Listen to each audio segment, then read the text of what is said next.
Hello, everybody, and welcome to Tombs of Scoria. I'm Quibi, will be your DM for the evening. Our party is assembled underwater before we catch up with their actual events and the impending doom and death via a large eel. Why don't we go around the table and see what's going on? Because it's been a slow week, and we need to hear about people's lives. Starting with Steven. Hi, How has your week been? Yeah, just playing video games, doing politics, same old, same old. Nice. Nick? Been trying to do a bit of planning for this, trying to think of ways to use the crystal ball, the wish scroll, things like that. Come up with some ideas. Other than that, just been playing some Nautica. Getting pretty good near the end of that now. That's it. Nothing interesting happened. Oh, yeah. Moon? I've been playing a lot of Rust. I've been losing a lot of scrap, gaining a lot of scrap on it's like a roulette wheel. I would say I'm up, like 2,000, which is, pretty good. So, I've been that's all I've seeing been doing. a lot of people playing Rust lately, and I'm surprised. That's like a 7-year-old game, right? Oh, no. The what happened is somebody made a cloud server, basically. Now everybody wants to get on it for viewership, because it's like all streamers being invited. That's where It's the meta right now. Yep. Yeah. Oh, it's a new Twitch meta. Yep. Got But as soon as a few the streamers drop off, people will drop the game and never It'll be play it again. short-lived. Yeah. It's almost over. Okay. Yeah. Yeah. Okay, that explains it. Cool. Well, who wants to give us a recap of what happened last week? Don't do it for free, Nick. He gives I'll us do fee it. for these things. 100 XP now. I'll do it. Done. What the fuck? Okay. He didn't even haggle high. Well, 100, I think that was the going rate back in my day. It's a good rate. So we started the episode just outside of Rohana's tomb, successfully managing to loot the items. We went back to the monks' monastery and asked them a few questions, see if they could help us locate the sunken temple of Nadinus out in the ocean. They did. They told us that we had to sail out just far enough so that we could see a certain hill in the Rohanda Hills and a certain hill on Leech Island, and when we could see both of those, we'd be about where it was. So we got the crew of our boat. We sailed out there. We got to the right point. I used locate object to sort of navigate us a little bit closer in the right direction.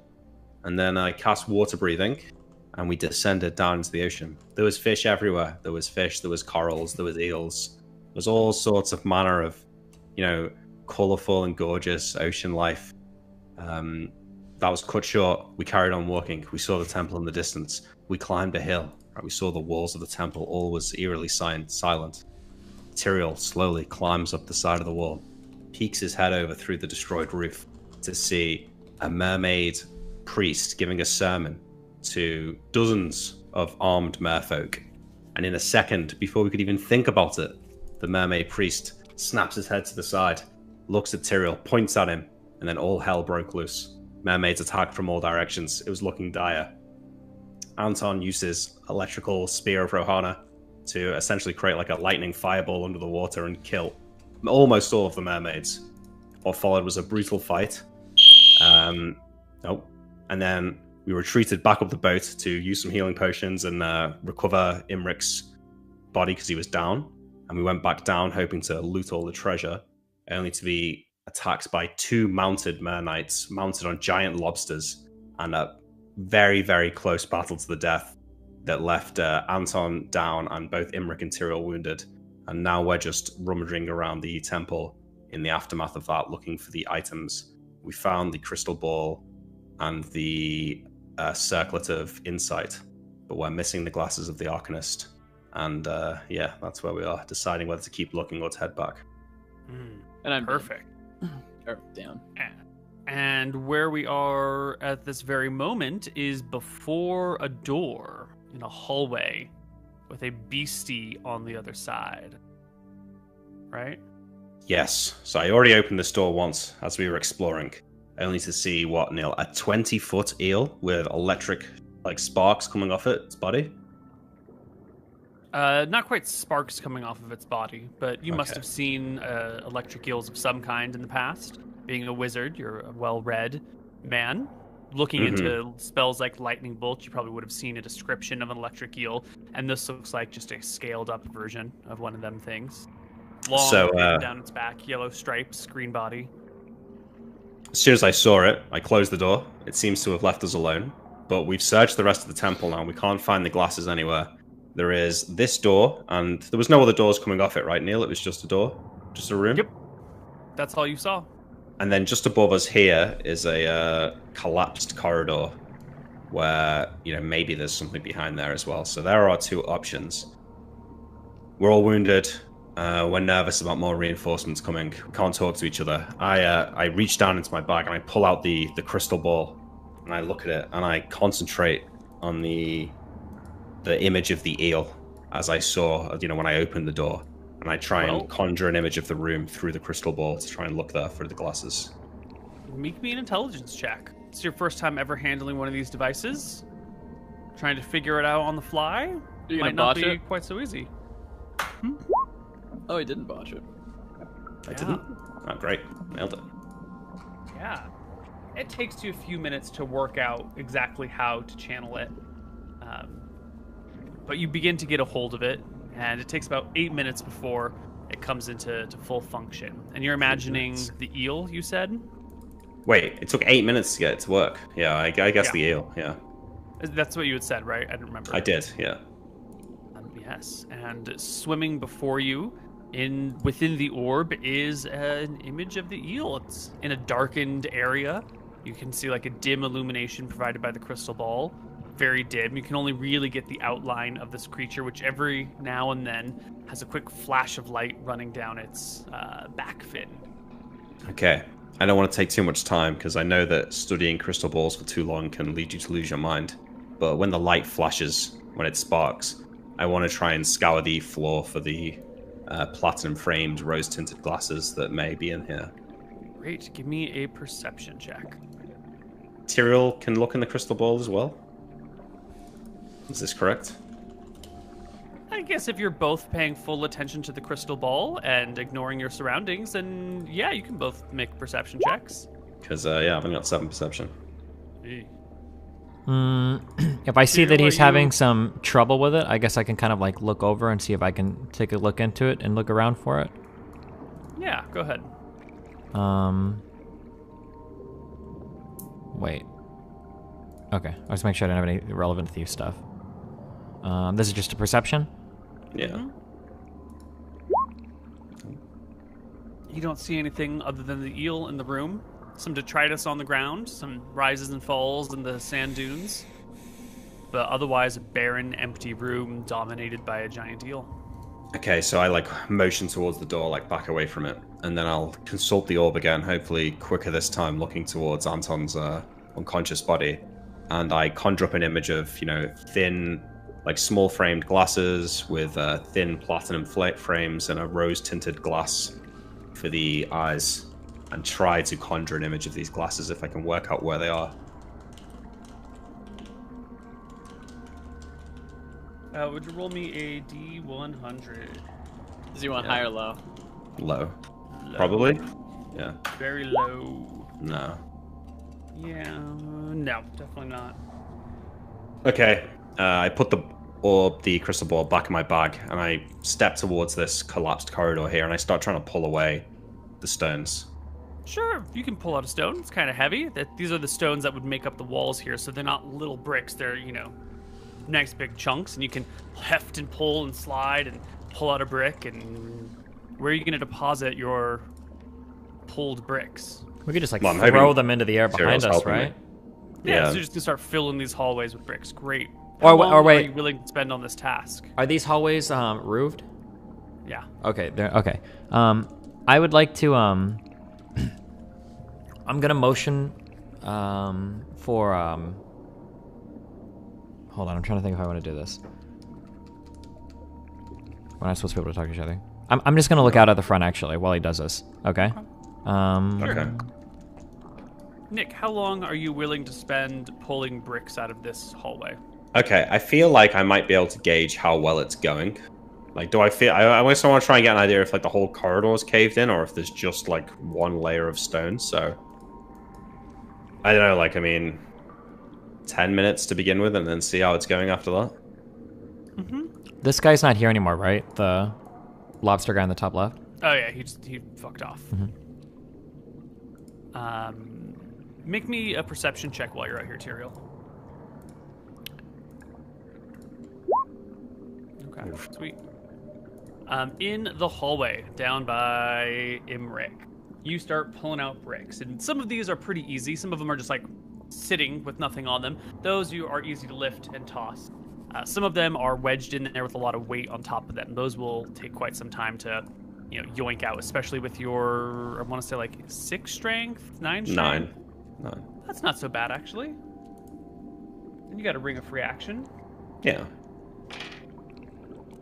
All right, so you start yoinking out bricks here and there. Make me a strength check for how well this goes. It's a slow process. You find yourself in more struggle than you might have hoped.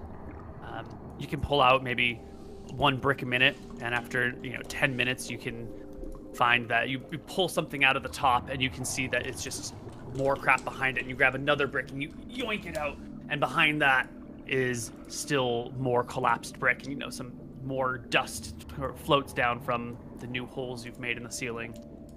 It looks pretty deeply collapsed, and you're making progress pretty slowly. All right, I grab Anton by the arm and drag him back into the main chamber. And I start moving towards the front where Tyrael is. Great. I shake my head and then point into the distance of where the boat was. The anchor is relatively nearby, and y'all can head off. As you approach the anchor and get to the spot where you're going to release your signal, you can look up and notice at the bottom of the boat there seemed to be there's something at the bottom of the boat that wasn't there before.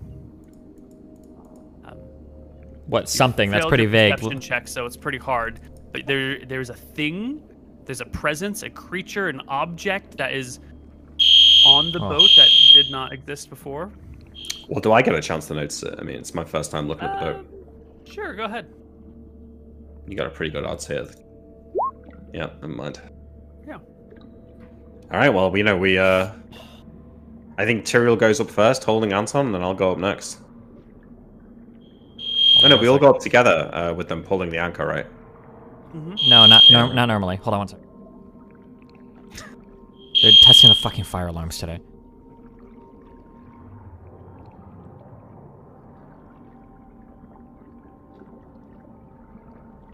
Oh, sorry. Okay.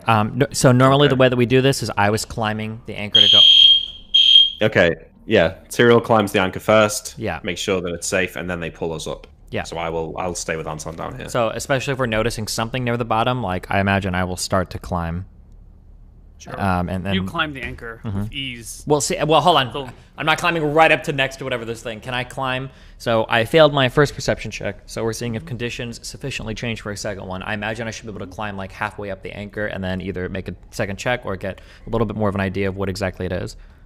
Yeah, once you get about halfway up the anchor, based on your previous perception check, which was just barely off, you will notice that this appears to be a small pack of mermaids who are positioned at the bottom of the ship. When we say small pack, 4 or 5 or 20? 4 or 5. Okay. Do any of them appear to be So before I saw a knight one, I saw a normal one, and I saw a spellcaster one. Do any of them have any of those appearances? No, none of them have shields or lances. None of them look like spellcasters. These look like everyday run-of-the-mill mermaids. You notice that 2 of them are focused on the hull of the ship, and then 2 of them are focused sort of as scouts looking around. One of them is definitely looking right at you. And then maybe you saw another one that kind of went up on the other side, or maybe that was one that came back down to scout again. There might be a 5th, you're not entirely certain. Okay, gotcha. Am I... okay, let's talk about combat on a rope. If I jump off, can I jump off this and land and be safe, or am I going to take damage, or how does that work? In the water, you will fall slowly enough that you have no concern of taking damage. Okay. Do I feel as a one-handed expert fighter, do I feel like I can fight sufficiently on a rope, or are there going to be massive penalties to AC or to hit or anything, or?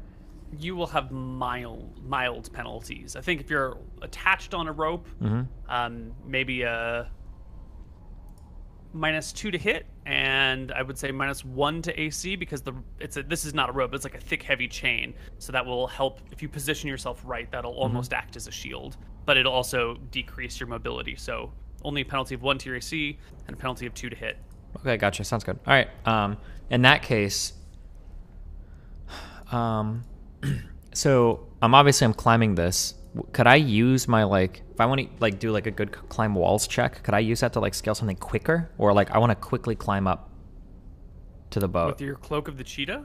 Yeah, Is that what you're saying? and I've got boots of the striding, I've got cloak of the cheetah, and then I have a special climb walls ability. Is there some conjunction here where I can climb this rope fairly quickly, or? I think because you're anchor. underwater, you can already climb pretty quickly because you can use your normal climbing skills, which now that you're a lot lighter, more buoyant, you can pull and go up very fast. Much faster than if you were doing this on land already. Gotcha. Okay. Okay, talk to me as I climb closer and closer. Do they appear to change position? Right now, what I'm worried about is I'm trying to see if I can ascertain whether or not they're making some plan to put a hole in the bottom of the boat or do something to compromise the integrity of the hull of the ship. Is that what it looks like they're doing, or do they look like they're waiting to ambush somebody coming up? Or that's what I'm trying to figure out as I watch them. It's highly probable that that is what they're doing. You've heard stories of them doing that sort of thing, and 2 of them are focused on the hull. You can't see exactly what they're doing because their bodies block their hands, but they're focused on the base of the ship while 2 others are standing watch. Okay, yeah, gotcha then. Pretty sus. I'll take my sword out and I'll start to climb aggressively, whatever that means. Yeah. Sure. The anchor drops from the prow of the ship. These folks are sort of in the midsection, so as you climb up the anchor, you will eventually climb past them, but not adjacent to them. Climb past them, but not adjacent to them. As I climb the rope, how close am I? How far am I from them? You will, at closest approach, you'll be maybe 30 feet from them. 30 feet. Maybe 30 feet? Exactly 30 feet? Approximately 30 feet? Approximately 30 feet. Okay. Question is going to be once I'm at this part, and they're just sitting there, staring at me, basically? Yeah, 2 of them are still locked on you. The third one does come back down from the other side and is looking at you, tridents out, but defensive, not approaching you, not engaging you, keeping their distance. And the other 2 are still working on something. Could I take my ethereal bow out? What would the range penalties? Is what I'm asking for exact distance on the arrows underwater. I remember it was pretty bad, but I could shoot I don't know if you're going to be able to fire a bow while holding onto a chain. You don't think so? I can't wrap my leg around a rope and... In the water, he could probably wrap his leg around the rope. The water's keeping him, Yeah, to push my foot, yeah. Okay, but your attack rate will be reduced from 2 around to 1 around because you wouldn't be able to, you'll have to recover your position. You'll be after being destabilized by the bow shot. Or actually even, I'm sorry, just so I understand this. I'm not climbing the anchor, I'm climbing another rope and then the anchor is dropped? I think you're climbing the anchor chain. Climbing the anchor chain. Okay, gotcha. Yeah. There's no sway. I can't swing it all, right? Because there's an anchor at the bottom of the ocean that's holding this down. Yeah. A lot of mass. Okay. Fuck. Okay, never mind. I don't want to take my boat. I'll climb up to the boat and no, I'm not. Hold on. But I take a moment before breaching the surface of the water. From under the water, can I see anybody? Is there anybody looking over at me? Yeah, you can see that there are eyes and spooked over the edge of the ship, down into the water. Not a lot, but someone's on watch. Can I make eye contact, wave my sword out of the water, and can I do this quickly? When you try to make eye contact, it doesn't appear that they see you. When your sword pierces through the surface of the water and starts splashing around, attention is drawn, and you can see fingers pointing towards you, and more heads quickly pop over the railing. Yeah, and then I just want to point up quickly, like the big football finger guy. Yep. Yeah. Moments pass, and the chain begins to ascend. All right, wait. As soon as I see the chain moving, I grab Anton and grab hold of it. All right, you can ride the anchor to the surface. It's a slow-moving elevator, worse than Mass Effect, but you'll make it eventually. I see the mermaids on the way up at some point. Yeah, about. Is Is Tyrael still under the water? Yes. So as the anchor is raised, I'm like scaling down, so I'm staying at the same spot. If that makes sense. Does that make sense? Yeah. So you kind of let you slide down at the same rate the anchor Yeah, goes up. so that I you maintain my position. I can't put my head above the water because I don't want to breathe air because it'll nullify my water breathing. As that goes up, once I imagine Emmerich is seeing the mermaid people. I'm gonna like point and see if he has like a staff or whatever, and I want to reach down and I want to grab Anton's body from him to give him an opportunity to concentrate or do whatever he needs to do. Sure. You have a long time while the anchor rises. It'll take quite a bit for it to come up. I don't remember the rate that we said, but I think like 20 feet per minute is reasonable, maybe 50 feet per minute. So you're 500 feet down. It'll take at least 10 minutes, bare minimum, to raise the anchor all the way up. Lots of time. And the mermaids don't seem too bothered. You know, you're clearly a threat, and you're 30 feet away, but not doing anything. So they're just chilling and doing their thing. They can see the anchor coming up. They see Emmerich on the rise. No concerns whatsoever. Still doing their thing. Time passes slowly until Emmerich and Tyrael are reunited. Yeah, all right. So I pass off Anton's body to Tyrael. And maybe he can, like, heft him above the water to the people on the boat. Yeah. I want to push, like, Anton's body up to the boat. While still remaining underwater if I can. Yeah, you can push Anton's body so it's, like, near the surface. But it's tough, because he's still wearing his armor, so he would sink. So lifting Anton to the surface is going to require both arms and, like, your legs wrapped around the chain. And you find yourself in a position where you're going to get... To keep him at the surface will probably lift you out of the water. Because he's so heavy with all of his armor on, you know? The people from the boat not reach down and help? Yeah, are they able to, or...? In the past, they came down on the side on a skiff and helped bring you guys over. But, you know, that was after you guys had breached the surface that they came down. So, there's not a lot of communication happening here because of our limited language abilities at this moment. So I'll just roll a die and see when they deploy. They're kind of waiting for you, but... Ooh, 19, very good. The skiff gets lowered. They see Anton's unconscious body pushed up, a little bit of blood in the water around him, and they come down to try and get him as you... I will use my offhand, like, so one hand's on the chain. I'm going to use my other one to try and, like, keep Tyrael stable so he can use both hands to push Anton up without falling back. Let me pull back my statements a little bit here, because, Nick, you're riding the anchor, right? And the anchor isn't going to stop underwater. They're just going to pull the anchor all the way up. So by the time Anton's body gets to the surface, you're already in a position where the anchor is rising to be out of the water very, very soon. You know? Does that make sense? No, yeah, but is there anything to hold on to? Once the anchor's out of the water, it's just endless sea below you. Okay, well, let me retract some actions a little bit. Yeah. Is it possible to have, like, rested Anton's body on the anchor itself so I could have a spare hand whilst holding onto the chain? Keel him over it.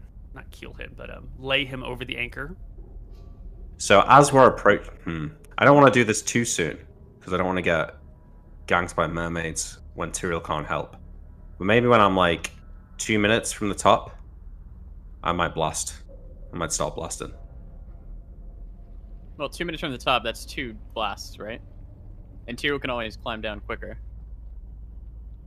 Well, yeah, he could climb down towards me. Yeah. I mean, the range is like 400 feet now, so I could definitely have been doing this all the way up. You but I'll just have start been from master like... blasting them from the moment you saw them. But I'll start from like 100 feet away. So I will open fire. Correct? So when you're 100 feet away, Yeah. 2 rounds from the surface, you want to start opening fire with your wand? Yeah. Go for it. All right. So there's 2 working on the boat and 2 on guard, looking at Tyrael. 3 right? on guard and 2 on the boat.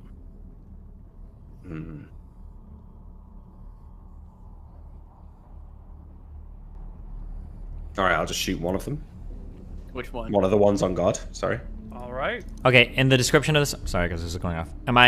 Where am I right now? Am I next to or like right on the rope on top of Imric? You are on the chain, sliding down it as it gets pulled up. They're 100 feet below you. The merfolk, mermaids, are looking at you and looking down at them. Oh wait, so we haven't pushed Anton's body up to the boat? Did we rewind on that? Yeah, we had to rewind on that because the way the anchor is just going to come out of the water. It's not going to sit below the level. Gotcha. It's Okay. just going to... 9 damage. The first magic missile goes off and skewers a mermaid, ripping her guts open. Blood and entrails float through the water. The other merfolk immediately abandon their posts and swim away. Yeah, I thought so. Cowards. All right, then we proceed as planned and, you know, breach the water and get onto the ship. You pull out of the water. The skiff comes over to grab you guys. You're all hoisted onto it. Climb up the ropes. Anton's body gets raised up with many hands, and you make it to the deck. Your captain and crew come over to take a look and see what's happening. How'd it go? Successful? Mostly. We might have to go back, but I'll have to discuss it with these two. But our brother here, he's wounded. We need to get back to land so we can help heal him up. We should be quick. The Thought you mermaids were are all magical and boats. shit. Yeah, he's the one with the healing. Look, let's get going. Those mermaids, they were doing something to the hull. What do you mean? I don't know. Tyrell, did you see what they were doing? I shake my head. Not entirely sure, but it didn't look good. There were a couple of them that were focused on the hole. I don't know if they were trying to create a hole or set the ship afire or something or what, but should probably leave. Captain turns on his heel and calls for a man named Harold, who comes over running quickly. Captain explains to him the situation. Harold takes a dive overboard to go investigate what the fuck was happening with the bottom of the ship. A few moments later, he pops back out, climbs up the roping on the side of the ship, and tells you that there are a pair of holes being slowly twisted into the boards of the ship. Some sort of screw-like mechanism, some sort of like hand-turned drill type mechanism that has been slowly breaching the hull of your ship. Is it okay? Do they remove it before any damage was done, or? Well, they now send scouts down into the very bottom of the ship where the ballast is kept to report back that the ship is slowly taking on water. Not a lot, not like buckets full at a time, but the hull has been lightly pierced, and the ship is beginning to fill. But That not should be buckets fine full, though, so right? it sounds like they can handle it, right? At the moment, as it stands right now, they can bucket brigade the water out of the ship, and everything should be fine. Yeah, so let's But go if back. it gets any bigger, Yeah, they need to fuck off then. Yeah, they've gone though. Yeah, we're all right. Let's leave. okay, you guys begin to sail away. A few minutes pass.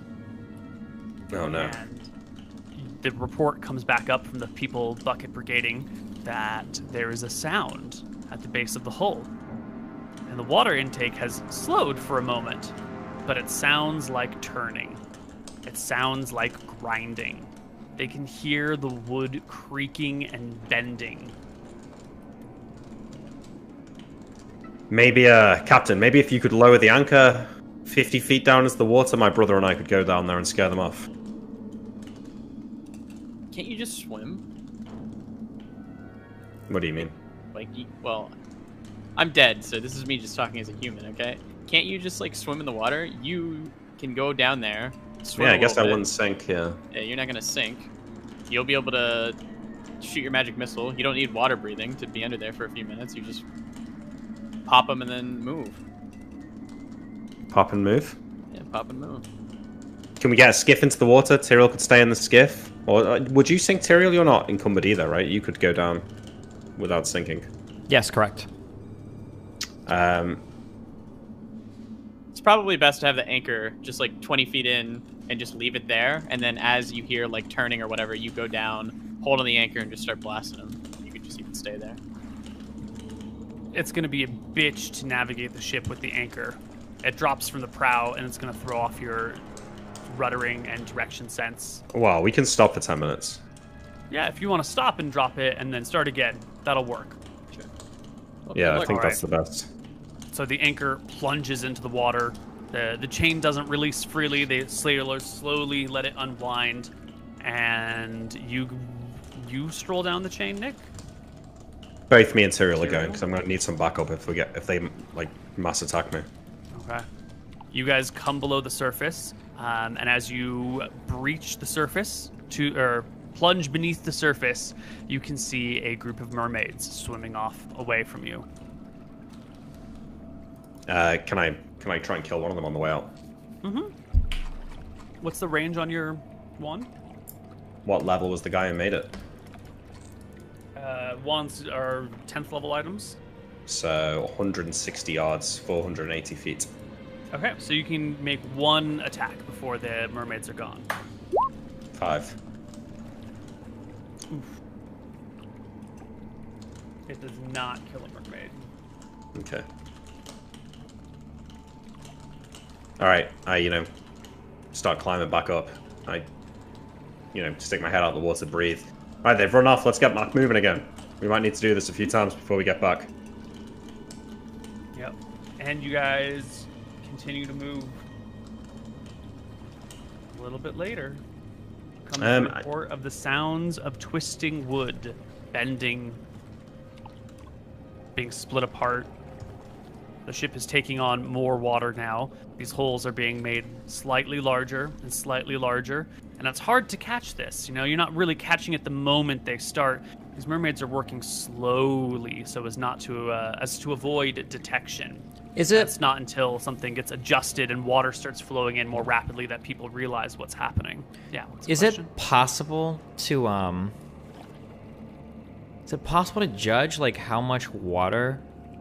These guys are sailors. Could they know how much water is in like a given section of the ship? I'm sorry. Let me just ask my question. I have a bag of holding that can carry 500 pounds and weighs 15 pounds. Is it possible that I could like open it, put 400 pounds of water in, dump it over the side, and then like do that over and over again? Because like I could transport water pretty efficiently that way. Mm-hmm. Absolutely, but it will require an intelligence check, and a failed intelligence check means you overload the bag at some point and it rips and breaks. Yeah. Yeah. Okay. Never mind. If we...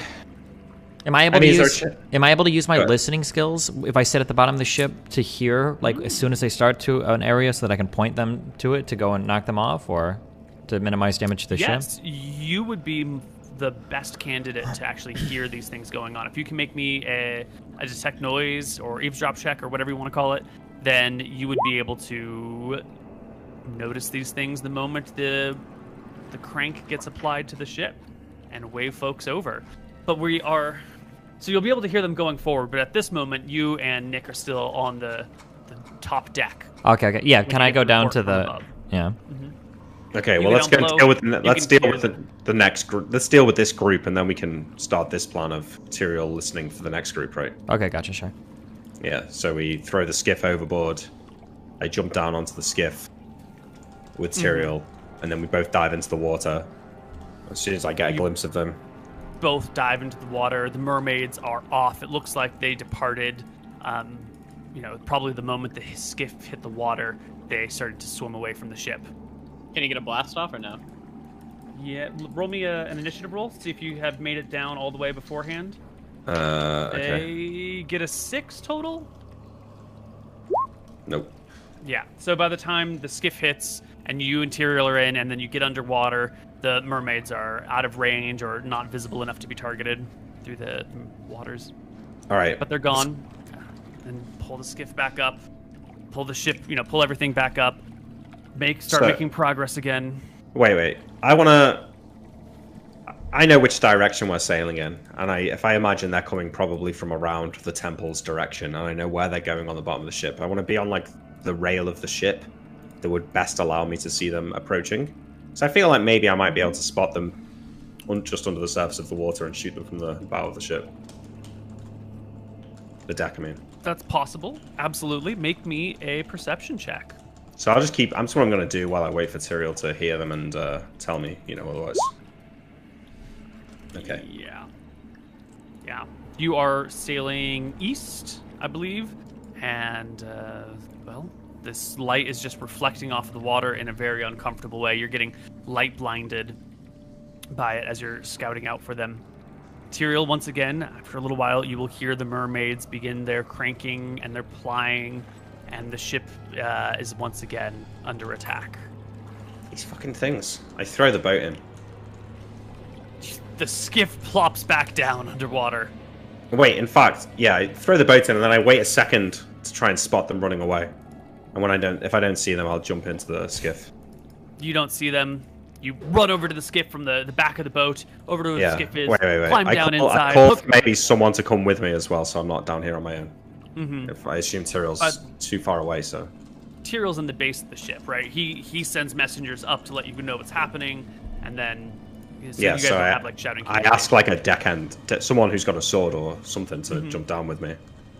Yeah, one of the Marines will do so. And you guys can look underwater, and sure enough, they've swam away by the time the... Initiative, no? No, yeah, I guess we can. The way you described it made it sound like there was a lot more lag than before. No, there's not. I'm trying to be quick. 3 and 3 is 6 for them, so once again, they are barely out of range by the time... How much distance are we making between attempts? They seem to be... Between the first and second time, it was maybe like a 15-minute break. Then between the second and third time, there was maybe a 10-minute break. So... Is the skiff attached to the pull ship? Things up, pull things down. The skiff has some ropes that attach to pulleys that allow you to raise and lower it. That's on the side of the ship. So it's a bit of a slowdown, but not a ton, to raise and lower the skiff. Could we just leave the skiff in the water? Mm-hmm. Yeah. All right, me and this Marine are just we're gonna stay in the skiff. Okay. Oh, wait. It could get capsized, couldn't it? Wait, could it get capsized because it's attached by ropes? Guess it couldn't. Probably. It could get... That sounds like it would take a lot of strength. It could get pushed to the side, and you could fall out. So it could not... It is in a position where capsize is not possible, but removal of occupants by turning is. Okay, so we'll climb back out, but leave the ship in the water, so there's no dragon throwing it down there. Okay. And we can just jump off the ship into the boat, right? Yeah. Or not? Yeah. Yeah. Okay. Progress is slow. With Tyrael down there and his good ear pressed to the hull of the ship, you can hear them as they approach and start causing problems.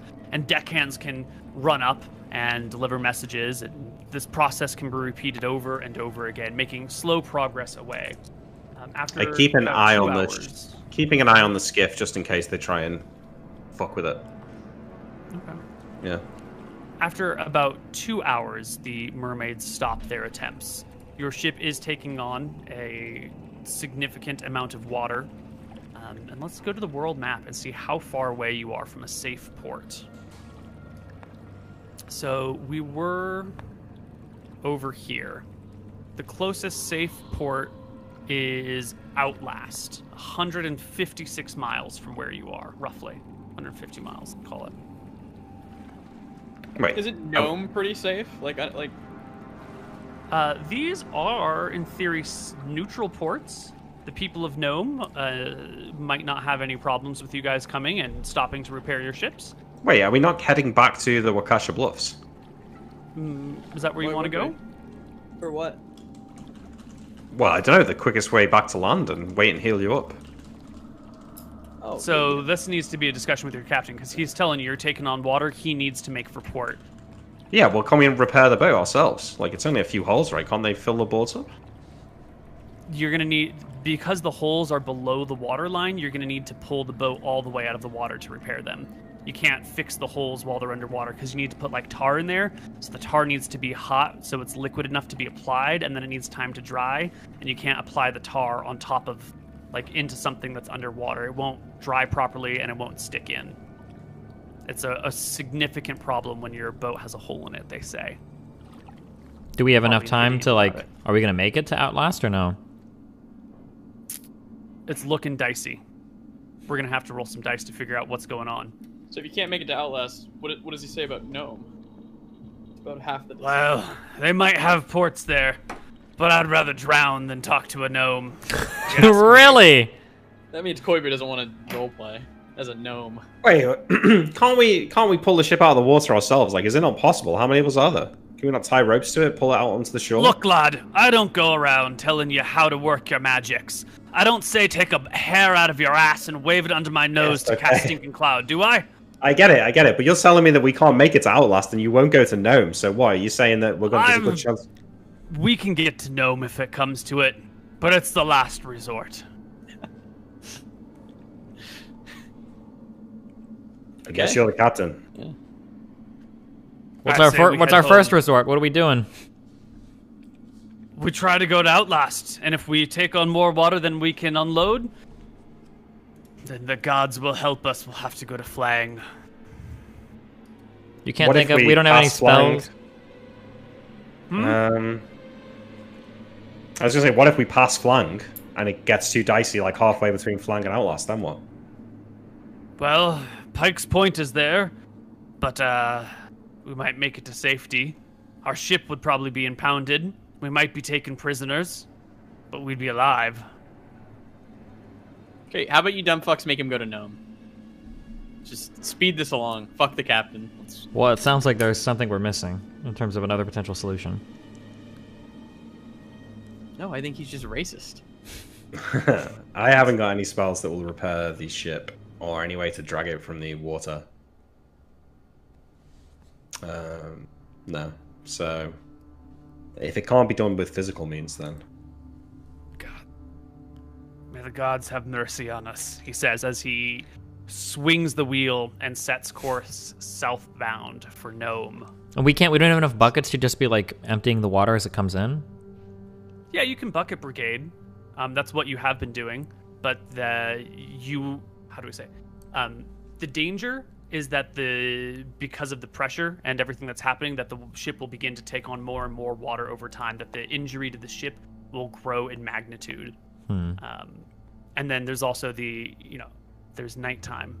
People can't work 24 hours a day around the clock. So you might make really good progress during the day, and then as people sleep, the ship could take on a shit ton of water at night. Or people just get exhausted and the bucket brigade slows down. All right, well, we're going to Gnome. Yeah, I think so. All right. The party sets sail for Gnome. I've never been to Gnome.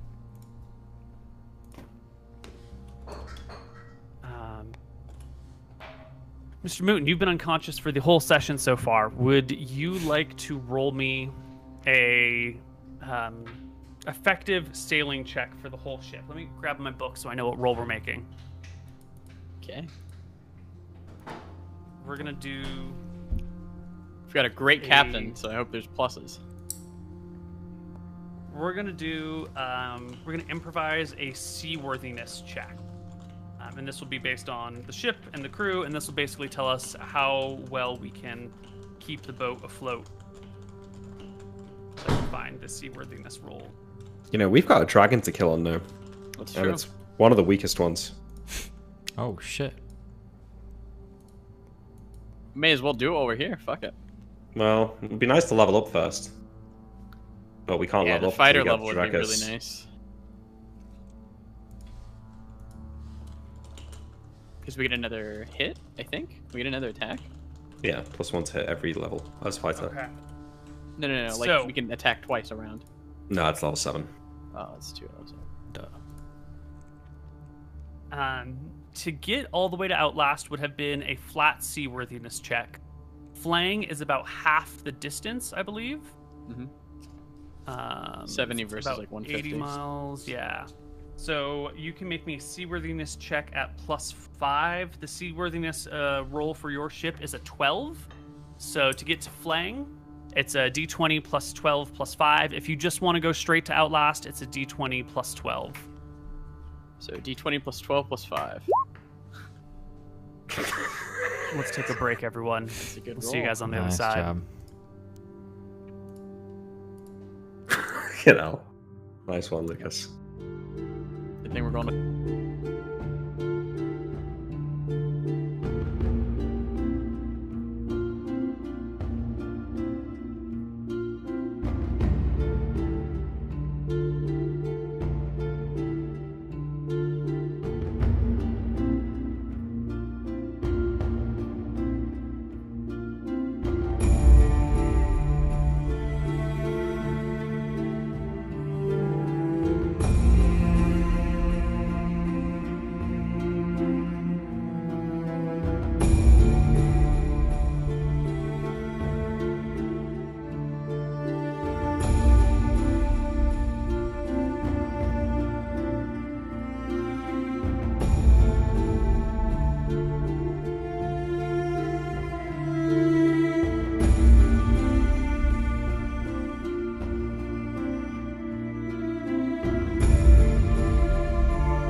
Hello, everybody, and welcome back to Tombs of Scoria.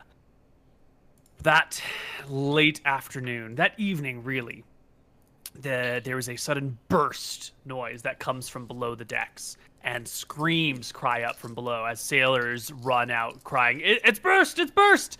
The captain takes a look around and knows that this is the end of this ship. He calls for all hands to abandon. It's going down. There's nothing you can do. Where They are come we in the over ocean? to Anton, and they look at you guys and say, "There's only the one skiff. We're gonna have to take whatever bits of wreckage we can, float on him, and hope we can get to land. But the unconscious man, this is a tough situation. We put him on a boat, he'll be taking the place of 3 men. How do you value his life?" We nod. Is he We worth understand. 3 men? We're gonna have to leave him behind. I say to Tyrell, Tyrell, maybe we should leave the skiff the sailors and we should use our magic to get out of here. Oh, you've got a plan to get us all out?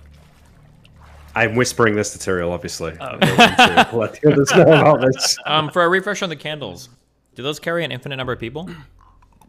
No. As many can hold it, which is actually pretty limited. You can realistically get like maybe 6 people on it at one time. Could we use it with Anton if he's unconscious? Like if we hold his hand? He's like an Yes. object at that point, yeah. Yes. Or wait, do you have to have But the there's a place bit of in a mind? problem. How does that? Wait, Yeah. problem what? That's the Well, problem. as you mentioned, you have to have a place in mind. Everyone has to think on the same destination at the same time. If Anton's unconscious, Oh, this is easy. We just have to whisper like images of our Well- mother into his ear, and he'll think of home. Either that or Nick uses his amulet, sees what I'm thinking about, what I'm dreaming about, and then maybe he could take us there. What if you're dreaming of like the brothel in... Well, Some Anton random has phone. nice dreams, so I'm sure it'll be fine. I mean... okay. We could, Tyrell, you could whisper things about home in his ear, and I could use the amulet to check when he's thinking of home, and then we light the candle. Or we could leave the sailors to die and just risk the boat. I mean, we can't leave the sailors to die. Yeah, we have to do everything we can to save them. Is there enough space on the boat if we leave for all of them? no. Absolutely not. Okay, This is not talk- a lifeboat. Give us some numbers. Skiff. Why do they have lifeboats on this? What are we? This fucking Titanic? It wasn't until well after the Titanic that there were mandates to have lifeboats to hold the whole crew, and this is not a traveler boat. Lifeboats were not a thing. You just didn't have the space for them. What How many people do they need to take so they can fit everybody on the lifeboats? Yeah. Is the question. Well, there's 30 people on the ship. The Oh my skiff God. can hold 6. Okay, so some people are dying. Let's fucking move on from that. We There's, How wait, far are we there's, from you land? said Skip can hold 6. There's how many on the boat? 30. Plus Oh. the 4 of you. 3 of us. I mean, you. How this, far are we from the land? Yeah, this red circle. Does that represent where we are right now? That's About. where you were. You've made it some distance, so you're kind of close to Akuba, but like anyone landing in Akuba is going to be like captured as a prisoner of war and probably sold into slavery. We're not at war with Akuba. Yeah, we're not at war. We just don't like No, each but other they're at much. war with themselves, and you know, maybe they'd let you go if you trust in Akuban. But chances are, with your bad blood and the state of their civil war, they're going to need some manpower. And look at this. Fresh manpower with no rights, just washed up on the beach. Okay. They'll sell you into slavery. Nick, just tell them where to go to see the apostles. They'll go there, help them out. You know, give them that, and then get the fuck out with the candle. You tried your best. I disregard Anton's advice since he's unconscious, and I'm clearly hallucinating. All right, Tyrell, here's the options, right? We can just teleport out now and try and hope that Anton doesn't fuck it up when he's unconscious. Or we could go in the boat and take the place of some of them. Some of them are going to die anyway. Maybe it's all that can be done. Real or quick. maybe we could try and walk along the bottom of the ocean. These are like sailor people, right? Like these guys are tough people. I mean, they're sailors, yeah. I don't know what Like you're if I trying were to like mean. warrior-wise, these guys are like level 1, level 2 fighters at least, right? No. Maybe. No. No. Life on the These are 7 sailors. seas, pirates. These are sailors. They can man the ropes really well. They know all sorts of stuff about ships. But when it comes to combat, they are 0th level fighters.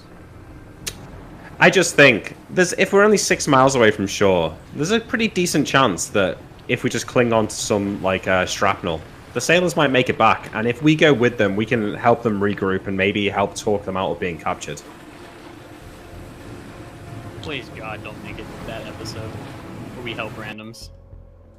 We can't just leave all these sailor guys to die. Please God, just use the fucking candles. We can't use the candle. You're asleep. You're sleeping.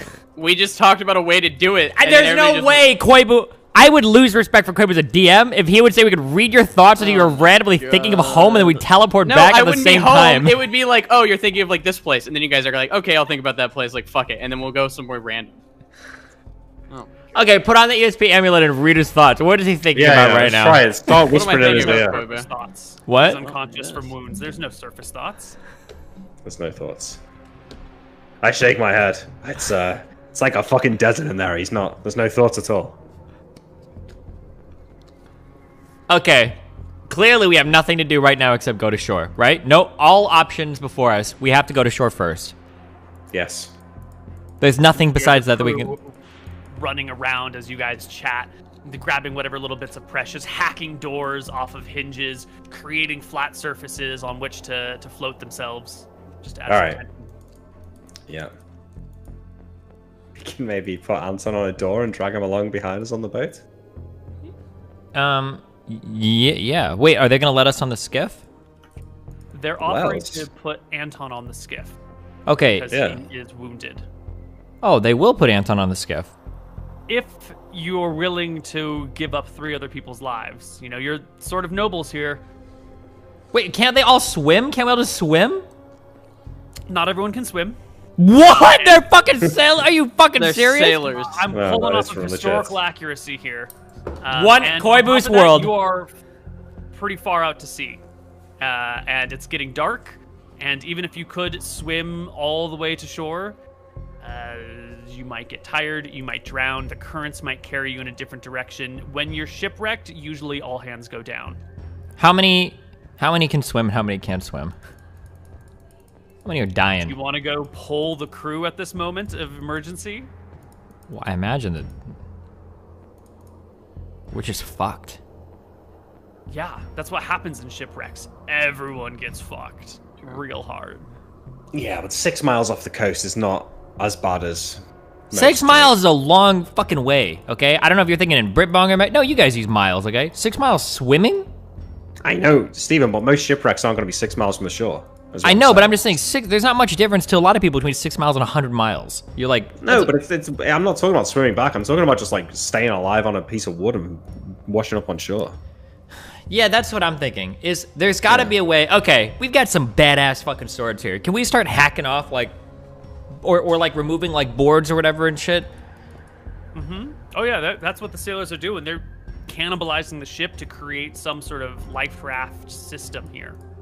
That's what we need. There we go. The life raft. We need a life raft. The life raft system. Yeah, at this point, you're going to be at the mercy of the tides and the winds. You might be 6 miles from shore, but if the tides aren't headed, if the currents don't push you towards shore, you might get swept out into the deep sea. And it's getting dark. Okay, it's getting darkness. Wait. I head down to the hold and get our shit out of the chest.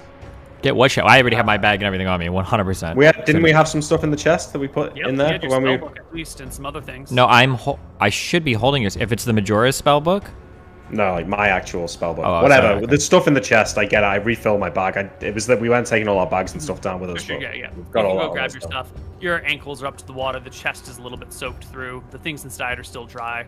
Had you been here another hour later, you would have... This is the next day or not the next day? This is the same day. It's the same day. Mermaid encounters and everything happened during. Okay, so no new spells, no water breathing spell.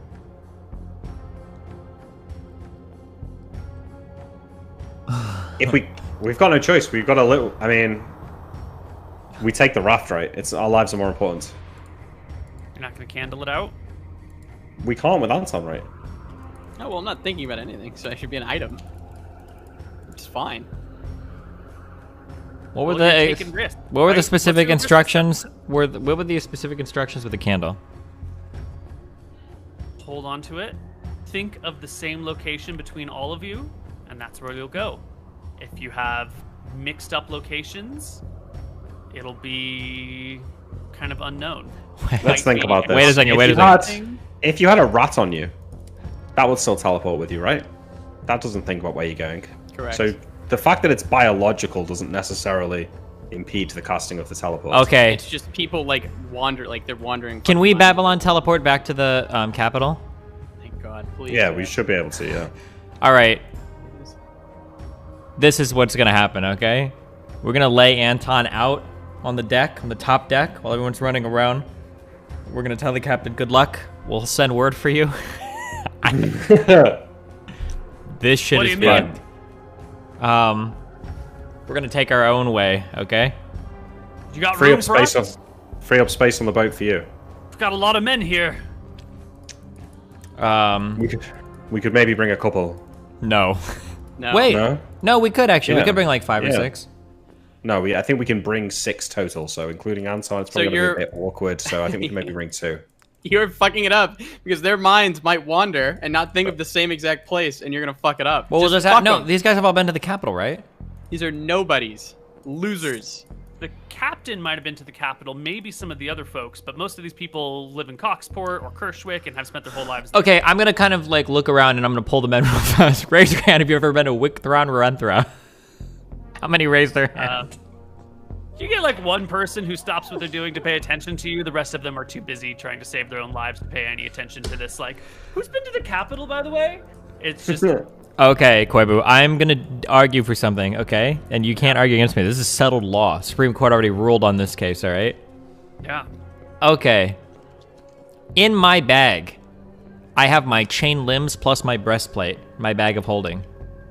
So, must have a pretty wide neck. I want to put Anton in the bag of holding, and then I want us to What? If I can fit my whole armor in there, I must be able to slide him in. No way, Koibu. Chain limbs are basically, you only need a small area to get that in. The breastplate is pretty tough. That's kind of broad. But I don't know if it means... What is this bag of holding that you've got here? This is the sack over your shoulder, right? Yeah, this is a big sack. An XL special. 500 pounds. XXL carries 500 pounds worth of unconscious humans. I think that's how it was described as me. I believe so, yeah. What? I just want to check how much I weigh first. Yeah, 120, 175 plus 93. Let me open my bag of holding entry. Neil, so theoretical question here. If I were to cut a hole in someone's stomach, not doing enough damage to bring them to -10, and then poured a healing potion into the hole, would that bring them back up? There's only one way to try it, man. Wait a second. Also, I don't know if you can cut into someone's stomach without doing enough damage to bring them to -10. That What about the enema? Wait a second. What did we say about feeding? Holding is 2 by 4 feet, so I think you can actually fit him in it. Oh, He's not shit. wider than 4 feet. What at did we the say about feeding people potions while they were? Are they really unable to drink for days? You cannot feed a person a potion while they're unconscious. Correct. Okay. Is there any exception to the kind of potion? Because we have the elixir There's no of health. exception to this rule. Okay. He can go in the bag, right? Neil just said he can go in the bag. You Okay. can go in the bag. 2 by 4. But I weigh 264.5 pounds, so you better fucking figure that bag. Okay. Out. We might have to tear his legs off. Right. Just Also, you there's look not- through the bag. I'm going to ask about Okay. all the people. Yeah, So- do that. There's also not exactly like a scale here, so you're gonna want to be well on the safe side of 500 pounds. True. Okay. Yeah. Hold on. I'm just kind of All right. rifling through my possessions real quick. 1 second. Or just Neil, cutting arms and legs off. That's fine too. I think of some bar in Wicktron Rorenta that me and Tyrael have both been to. It's probably not like a super fancy one. Like maybe, we went out drinking once in this bar and we know it relatively well. One that maybe the sailors on the boat might have been to who from the city. Sure. Yeah? And then I go to the What's the captain, name of right? this bar? Sally's. This is such a bad idea. Wait, why Sally's, wouldn't we yeah. just go to like the room where we always meet Cleritus in the basement of the castle or whatever? Because no one else trying in to the save no one other else in the people. keep is gonna know that. But someone else is gonna think of a different bar, and then you're gonna get fucked. You shouldn't just bring anybody. We're not These are bringing. I don't nobodies. think. Oh wait. Oh These are true. Wait. Maybe losers, Nick. These are. they're not fucking just losers. Who can't losers. These people swim. are important. They're They're real dying human for beings. us. They're dying for us, for Good. our fuck up, for our mistakes. That's fine. We're gonna save so many more people. Look what now you've angered Nick. Oh, he's back. Okay, never I mind. said that you did it. I was mistaking it. Please, Oh, yeah, Nick, don't Neil, let sorry. them think of a different bar. Okay, Neil, I go to the captain. I say, Captain. Hey, this is dire. I'm so sorry this has happened. I think maybe our magic, we can bring maybe 3 of you with us. But it is a condition. It won't work unless we're all thinking of the same place. Do you know the bar? What sort of magic is this? Do I tell you how to fucking run your ship? No. Yes, I you don't. try, but I hear your point. People that have been to the capital, huh? Those Yeah, are the well, only ones no. you can save? Somewhere, there's a bar there. Sally's, you must know it. Great place. There's a girl with red hair, great tits. You know, they've got fantastic gnomes there in the back brewing all the ale. It's amazing. You've got to know it. You know, there's 2 guards on the door. It's near the docks. The Do you know docks the of the place? capital. The landlocked town. Not the docks. You know, the warehouse district. It's near the warehouse district. Wow. Wait a second. I hate to tell you, but I ain't never been to no place No. called Sally's. Hold on. Wait, why are we doing this? Everyone here should know the port of Bontheris or Bondundasir. These guys are sailors. There should be a port that we all know. That could work, yeah. Do we know the port well enough? Of course we do. We've sailed the world. We're nobles. Nobility. You guys have definitely been to Kershwick and Bon May. You've probably stopped off at many other ports in time. Kershwick is the one, right? That's the one. Okay, Kershwick Port, the bar by Kershwick Port, or because it has to be a specific place. So I'm assuming a bar is better than just the port. So you want to find a bar in Kershwick that y'all have been to. Yeah. Well, the party, the 3 of you, definitely have visited the same bar in Kershwick when you've traveled there. Wait, can't we just go somewhere in the port that we all know in the port? Yeah, I don't know. It's hard to pin it down though, an exact location. How hard is it to think of the place that we fucking set off? It's probably not that difficult. Why are you asking about bars? Yeah, just the port itself. All right, if that works, sure. Oh, sure. Everyone knows Kershwick Port. Yeah. Okay. The dock in Kershwick? Of course. All right. So, Captain, I can bring maybe 3 of us, maybe 4, if they got small hands. He looks out at his crew, looks back at you. You're telling me to pick 3 men to save? I don't know, Captain. Do the rest of the men not need you here? Captain does not abandon his men in their time of need. It's called Yes. leadership. No, that's what I'm saying. So, you can pick 3 or 4. I assume you're staying here. He heads over and taps the youngest boy on the ship, the kitchen boy. He's only 16. This is his first time out at sea. Well, maybe second time. You know, he's new to all of this. He taps the kid and tells him to come talk to you. Then he goes over to his first mate, hits him on the shoulder, tells the first mate that in case no one else makes it home, someone needs to be able to get back and tell everyone what happened. A reliable person who knows the families of the men here and be able to inform everyone back home of the goings-on. First mate comes on over to you. Captain looks around at the rest of the crew. He goes over to Brad. Brad has 12 children. He's the only source of income. Oh my god. Brad's got to make it home. The rest of these people, they only have 5 kids. They can all fucking die, but Brad's got 12. He needs to make it home. And you have these 3 people. All right. I gather them round as this is while like we look to the side and we see Tyrael like shoving Anton's unconscious body into a bag. Ignore that for a moment. Look at me, okay. We're all going to be holding a candle, and when I light the candle, we all need to be thinking of the exact same place. And I think that place is the dock on Kershwick. Do you know it? And I go to each of them. Brad, do you know the dock on Kershwick? You can picture it in your mind. There's the water, the wood, the things, the people.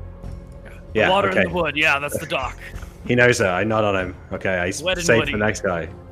I go through this with all 3 of them, make sure that we're all... I say, once I'm done, if any of you think of anything else, if your mind drifts, we're all likely to get lost in the elemental plane of fire or be eaten by dragons or some terrible fate worse than death, so do not fuck this up. We're all taking a risk here. Boy quivers in his boots. Yeah. We're taking a risk here by attempting to bring you with us, but I can't live with it on my conscience if I don't try, so I'm trusting you all. All right. They agree. The other sailors have sort of stopped what they're doing for a moment as it becomes clear that the three of you plus the three of them are up to something different, and Anton's being shoved headfirst into a bag. If it can spare a few moments, the ship will take an hour or two to sink. Okay. I wait for Tyrael to be ready. Okay. I touch. We're all holding the candle, right? I grab the ever-burning candle, and we're all holding the Babylon candle with our left hands, yeah? Mm-hmm. We have... I do one last check. Yeah. I scan everyone's mind, make sure everyone's thinking of the dock in Kershwick before I light the candle. Oh, that's good. Oh, that's so good. Anton, I was going to ask you to roll me a D12, sorry, a D20 plus 15. Would you do that now? I'm in a fucking bag, Koibu. I know, but I just want you to make some die rolls. 15? So I can, like, avoid the responsibilities. Wait. Yes. What is he rolling for? I don't know, but I rolled everyone well. is Oh. indeed thinking of the right thing. There was a chance that the kitchen boy was so terrified of the elemental plane of fire and the threat what of he's landing aiming there at. that he was distracted. But no, everyone's minds are indeed on the dock in Kershwick. All right, after I check it, Level thought. I focus my own thoughts on the dock, and I take the ever-burning candle to the flame and, I guess, light it and hope. Tyrael, what are you thinking about? Thinking about the dock. Which dock? The dock in Kershwick. Okay, cool. Thank God. Remember the water There's and the water. the candle begins to burn. It kind of shoots up almost like one of those like cheap fireworks that just like. And a moment. Wait a later- second. To make sure we're all thinking of the same dock, look at the camera right now, Nick. Look at me. Look at your camera. How do you Yeah, look at the okay. camera? Don't look away. How do you spell Kershwick?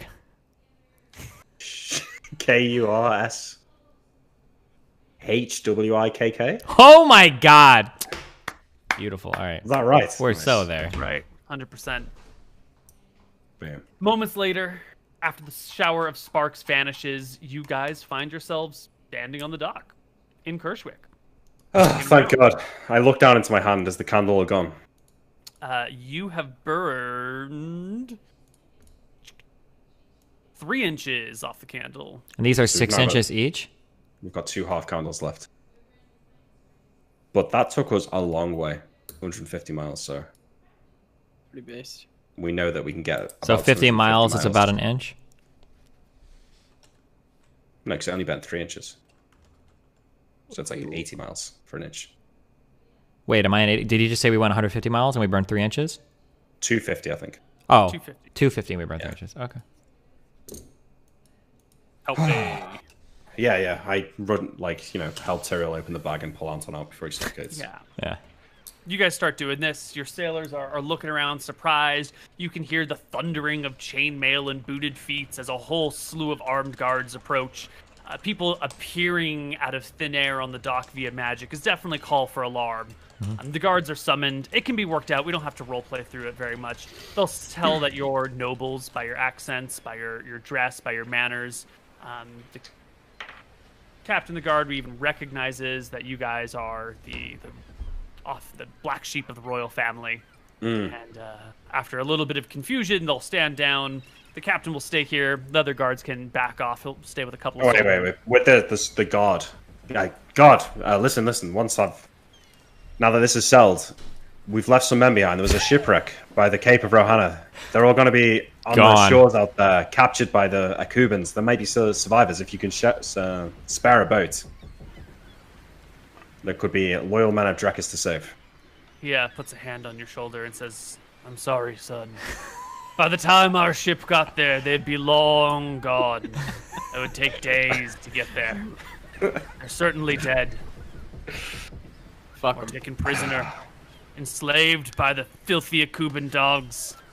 Washed up on the shores of Nome and driven Okay, mad. all right. Thank you, sir. Sucked to death quite by enough. Leech Island. Engulfed by the maw of the sleeping dragon island. Oh god. Well, okay. But Thanks, how the man. hell did you get here? I looked at Tyrael. Magic? Teleport. Yeah, I shrug my shoulders. It's magic. Clearly. Are we done here? I suppose. Well, Take me back to the capital for XP. Captain, I think I need a drink. So if you want to carry on talking, you can find me over there, and I will bring a few Rob, more sailors with me. before I'm sure he you'll leaves, well. I grab his shoulder and I say, I'm sure the sailors would like to catch up without us being there as a constant reminder of the trouble they've suffered. We need to head to the capital. We need to not waste time tonight in a bar. We need to make for the capital immediately. Maybe you can get a drink once we've caught up Curtis with everything that's happened. I turn to the sailors and shrug. Sorry, guys. You guys are on your own. Nice knowing you. The first mate claps an arm around the other two, Brad and the little boy, and takes them inside. And you guys can make your way back to the capital. You can hire a carriage, whatever it takes, doesn't matter. You've got money, you've got nobility on your side. The way back to the capital is not fraught with danger. On the way back, I want to try and scry on the captain with the crystal ball.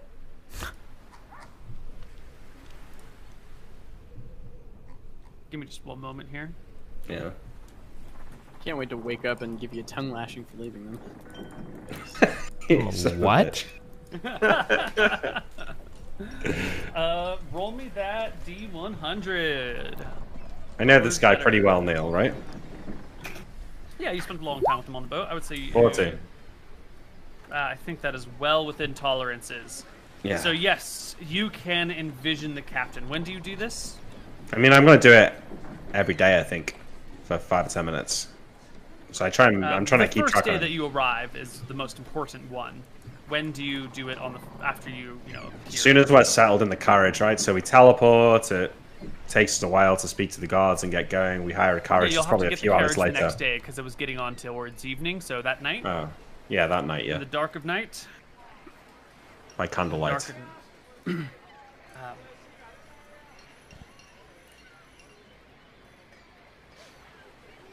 Crystal ball. No? The crystal cube. Crystal ball.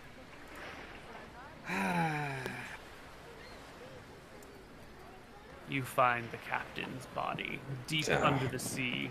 Mermaids picking him apart. Taking off this ring, investigating that thing, looking at his body. There seems to be some sort of cleric or mage who's taking samples of him. I wave the his image eyes. away. I wave the image away. I don't want to see it. Okay. And I reach for the bottle by the side of my bed and drink myself to sleep.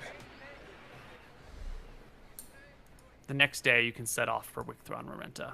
It's day 2 or day 3 of me being knocked out. If he This is the scries, second day. if he scries down there and he specifically remembers like one of the captain's pieces of jewelry, could we theoretically scry on that jewelry later? Yeah. Depending on how well he knew the piece of jewelry, yes.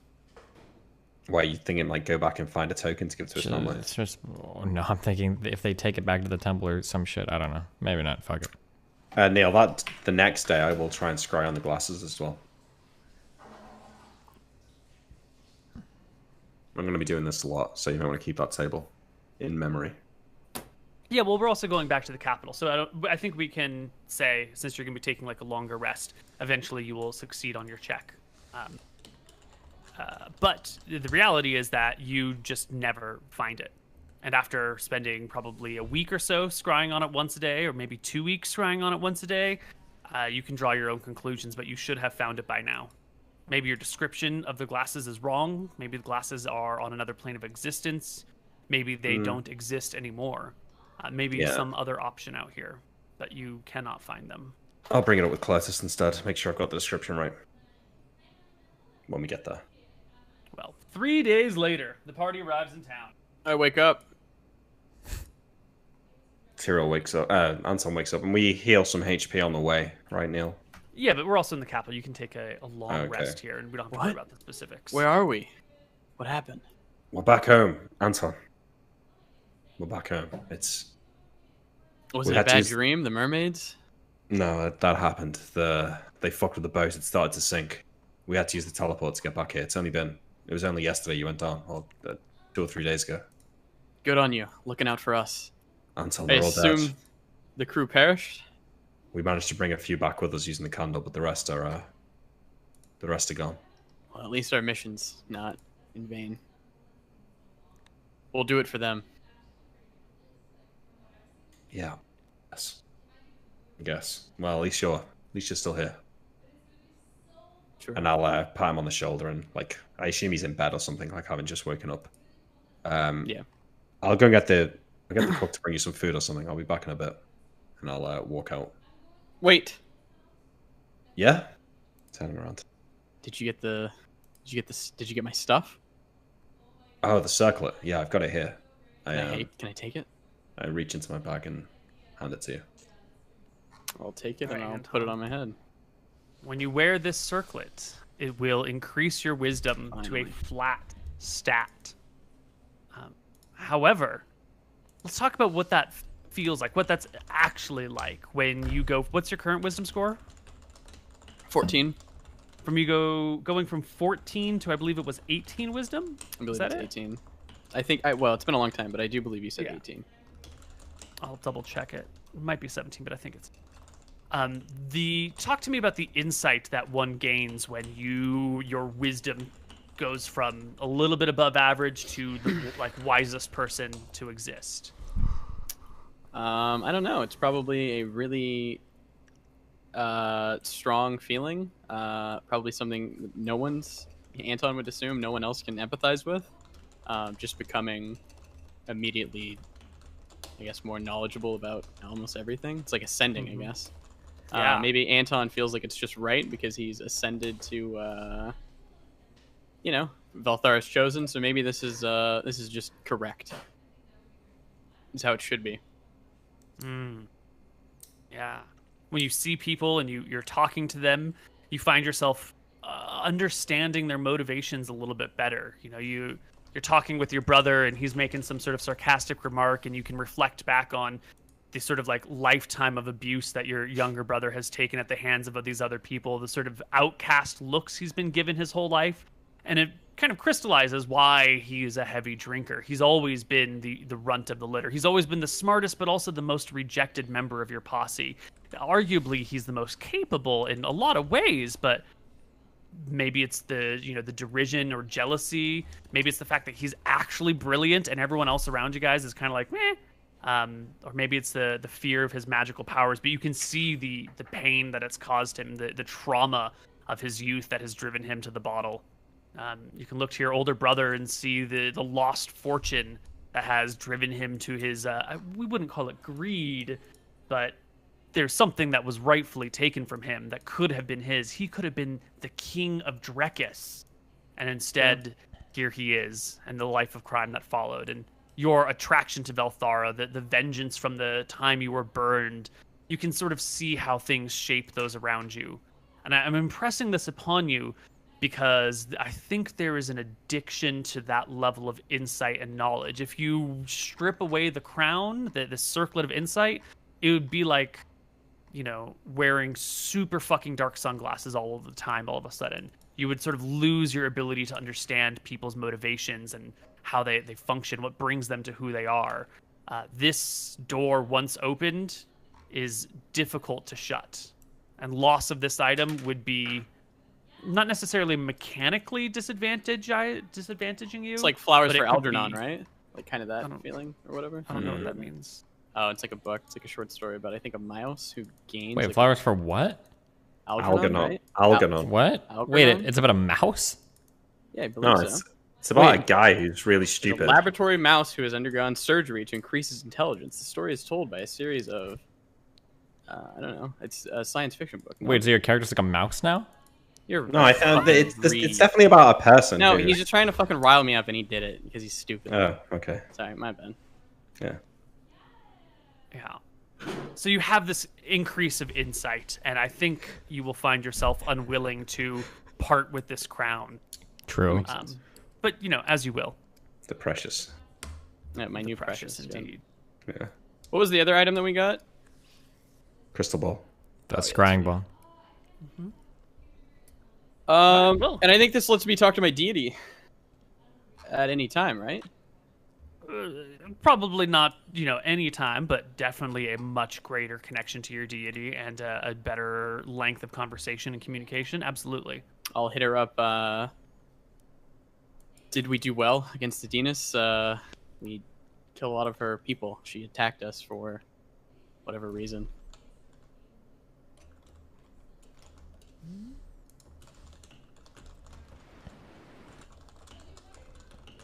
So, did we do right by Nadinus? Yeah, well, it'll be like Nadinus attacked us. We made sure to kill them all in your honor for stopping us on our way to Scoria. Velthara will speak to you in tones that impart a certain level of caution. She tells you that you indeed did well. You slaughtered the merfolk that killed your people. Your preemptive vengeance was completed. Their numbers are greatly diminished. Their head cleric under the sea in that region is gone. One of their best knights is slain, dead of her wounds. You have done very well. However, she is most unhappy with you. And you will find in the future that she will put obstacles in your path where possible. She will effectively be trying to stop you in your tracks because of her personal, petty obsession with you. Your railing against her, your theft of items from a sacred temple, your slaughtering of her folk has made her most angry. But don't worry, Velthara is here to help you. Anton is quite pleased, and he will heal himself. Cool. Are we staying in the keep or no? We're in our house in the city, right? Yeah, you got your house. Yeah. So I'll go and get some food from the cook, and then We long rested, baby? Yeah, we're getting Yes. XP. Yes. yeah.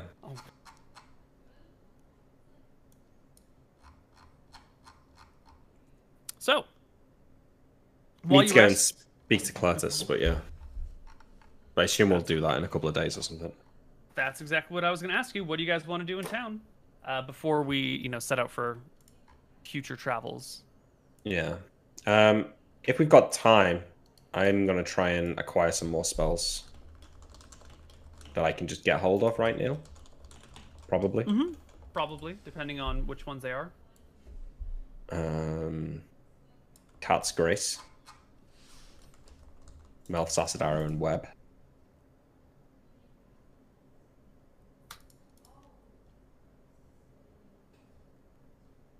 Cat's Grace, Melf's Acid Arrow, and Web.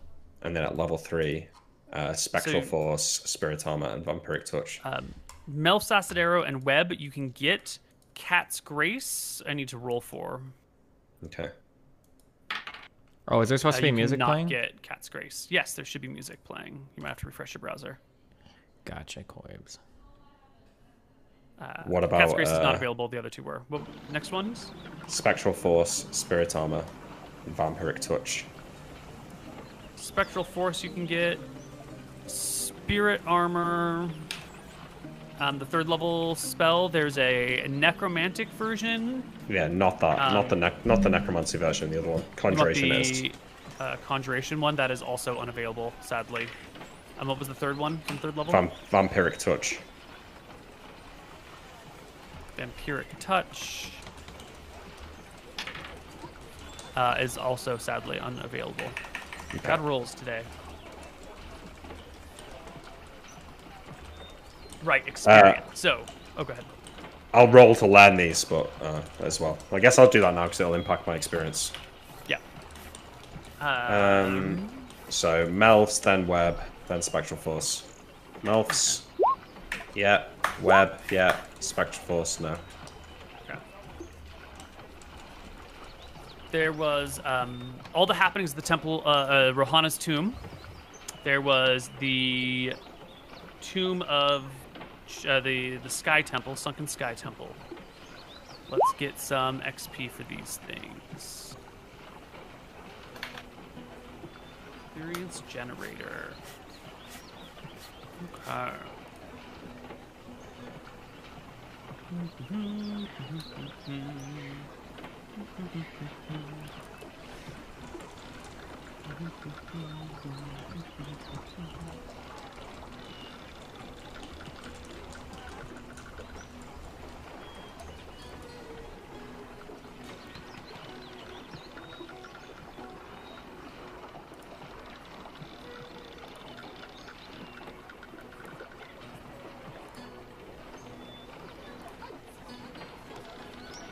So, can you lose your mind, Nick, from looking at the crystal ball too much? Or how Yes. does it work?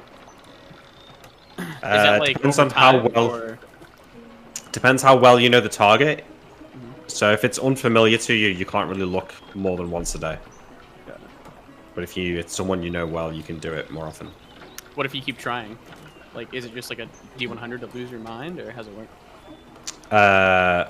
Yeah, I think it's an intelligence check or lose 1 point of int and go insane until healed. Oh, But lose the int permanently. oh wow.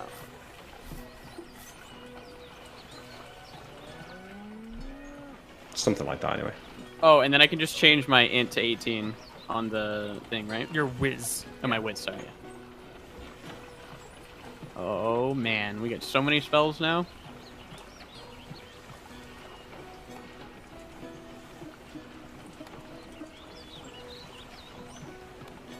Nine, and they do 7 damage.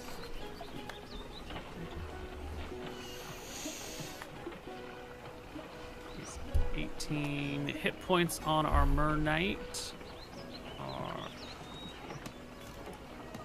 7, 5.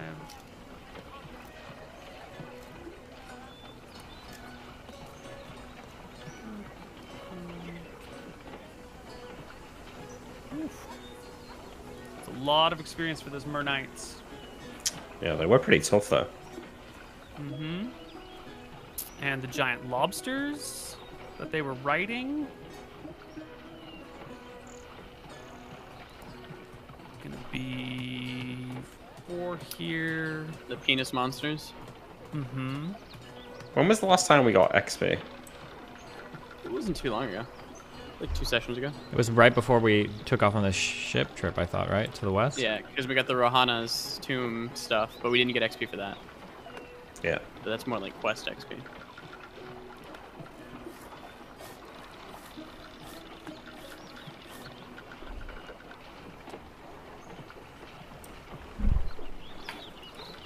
And the lobsters are 1, 9. 2 of them, and the caster. Oof. Oh yeah, It's the gonna be a golem and the lot tomb of as well. experience. It was like a stone golem, right, Nick? forgot about the Yes. The tomb Yeah, golem. stone or golem. not stone golem. It's worth a lot of XP. Yeah, and If I I get plus recall. 10% now because of my wisdom. Mm-hmm. Yes, you both do. I thought I got, is it 10 or He's only 15%? 10, right? 10%. 10%.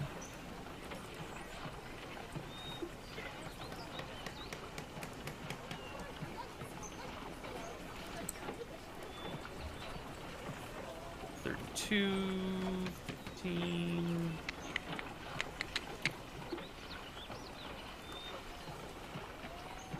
Here.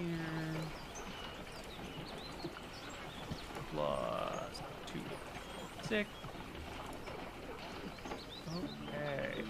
And the stone golem.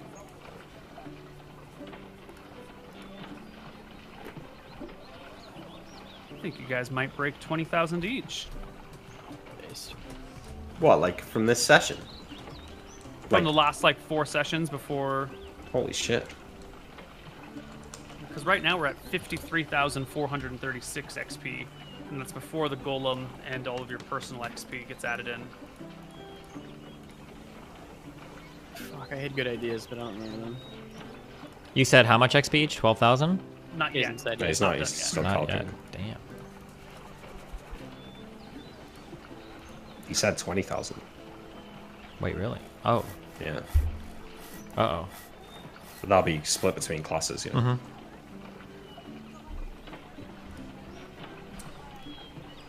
When's the next fight level? Is it 36? Yeah, 32. Yeah, 32.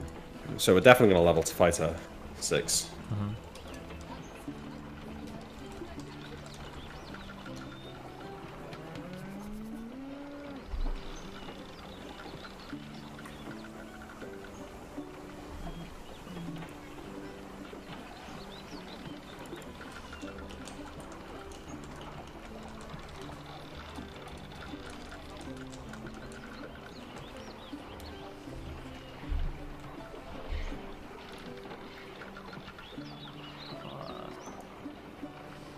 Six, 9, 4, 9. Okay. So we've got the Golem, which was the only creature you fought during the whole Rohana thing. You talked to the monks there, you befriended them, you told them the truth of the situation, you got through Rohana's tomb, you defeated all the traps, grabbed the shit, got the fuck out. Almost died, didn't quite. Then you hopped on the ship, found the location, went down, fought all the creatures there, looted all the shit, and fucked off. Survived a shipwreck. That's actually worth some experience just for that encounter altogether. And we saved some of the crew. And you saved some of the crew, and you made it home. So all of you all can get 20,800. Let's do a little bit of rounding. 20800. All right, Divided and between then- your classes, of course. And then how many hit dive creatures did we defeat?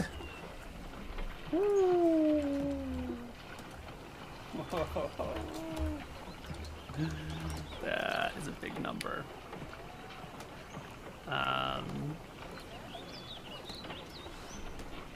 Let's see.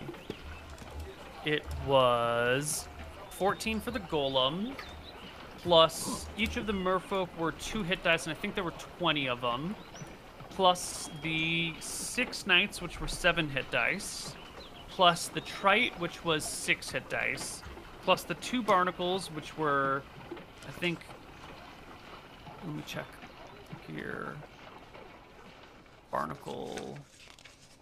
Barnacles were 11 hit dice, and there were 2 of them.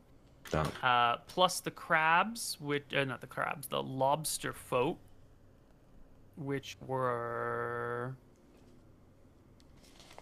mounted mermaids. Lobsters were, I think, 8 dice, so that's 16. And I think, oh, then you also killed 2 more. Killed 1 more mermaid while fleeing. That's another 2. It's 142 hit dice worth of monsters. I'm at level 5, so it's 50 XP per one of those. So that's another 7,100 for your fighter classes. Well, goddamn. All right, and then I think I cast 24 Do we get 10% of that or levels. no? Sorry. Not usually. Only no. if you have 16 strength. Yeah. Also, wait, real quick Yeah. question on the fighter thing. Why is it that why do we get 2 attacks every 3 rounds? Because you are expertised with your weapon. Gotcha. Okay. So when we hit warrior level 7, we'll get 2 attacks every single round. With the weapon that you have expertise with. Gotcha. Okay. Okay. All other weapons will then be 3 every 2. Are we doing individual XP now? Yeah, I think we're Like doing spells? individual XP. Yeah. What do you got for spell levels here? 800 XP worth. I had Call Upon Faith, Choose Future, Hold Person, Nap, 5 Cure Light Wounds, and 1 Cure Moderate Wound. Yep. And then I want to argue Ethos, Furthering, Destroying Nadina's Clerics, and I think I defiled one with like a Velthara symbol. And I guess maybe getting the Circlet. The circlet, I will give you definitely another 1,000 XP for acquiring.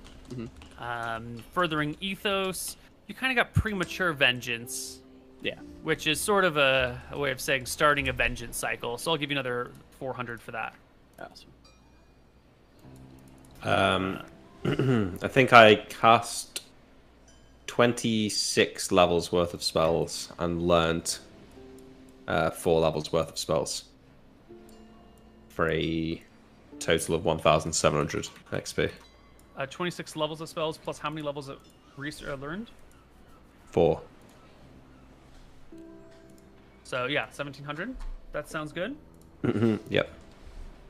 Mr. 50 Rowe? for the recap, right? I cast. 100 for recap. I did 11 thief things. 11 thief things. Go. Humboldt Monastery. Love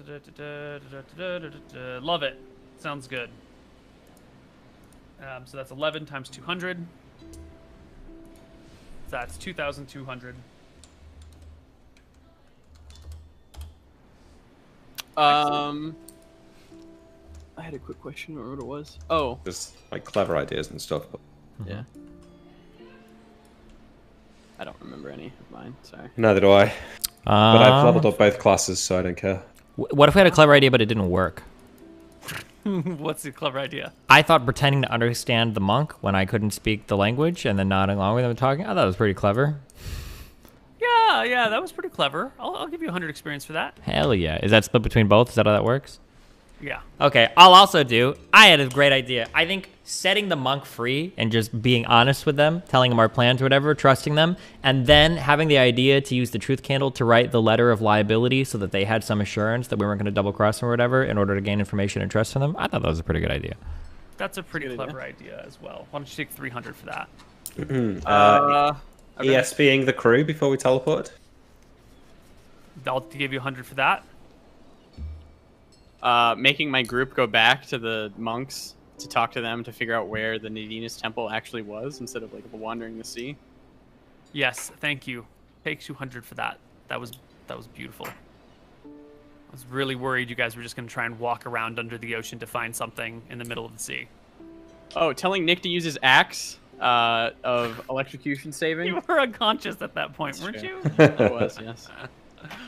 Oh, having the Crack idea to experience pick for that. the port because we're all sailors for a teleport candle instead of trying to go to the capital or something like that. Yes, 100 for that. Okay. That was me, I'm pretty sure, who said the port rather than anything, but I don't remember that. I don't you remember have that. it. I do remember it, but I'll let him have it. Let's see what else. You were unconscious. You just I was transitioned unconscious, your yeah. experience. Putting him in the... So he has no thoughts. We can't take him anywhere. But if we put him in the bag of holding, we can. That was good. Yeah. Yeah. Okay. You know, diving into the water and not letting Anton drown. That's pretty clever, right? Would have been sucked if he died. Oh, also, I think I stole a spyglass from someone. Why? That was a When? long time ago. It was a Stole long it from the time ago. Mistrayan guard when we were in Eridon. Wait, in the east? Yeah, that was No. really long. It was somebody on a ship. I stole a spyglass Oh. from somebody on a ship. When we got boarded by the Akubans, you stole their captain's spyglass. This was a long time ago. We've already gotten XP for that. Gotcha. Okay. 'Cause I say That I guy's have... just stupid. Yeah. Yeah. What's the hit die for fighters? What are we rolling? D10. I'm just gonna go ahead and throw a max roll here. Oh no. Oh no. Oh no. And then you divide it by 2. Oh, okay. So I'll just go. Do you only level up one class? Fuck. Yeah, I didn't level up fighter or priest.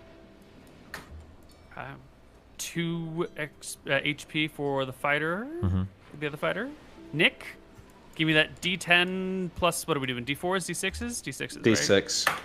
D10 plus D6 divided by 2. you. Ooh, Cringe. 2.5. Well, at least it's 3.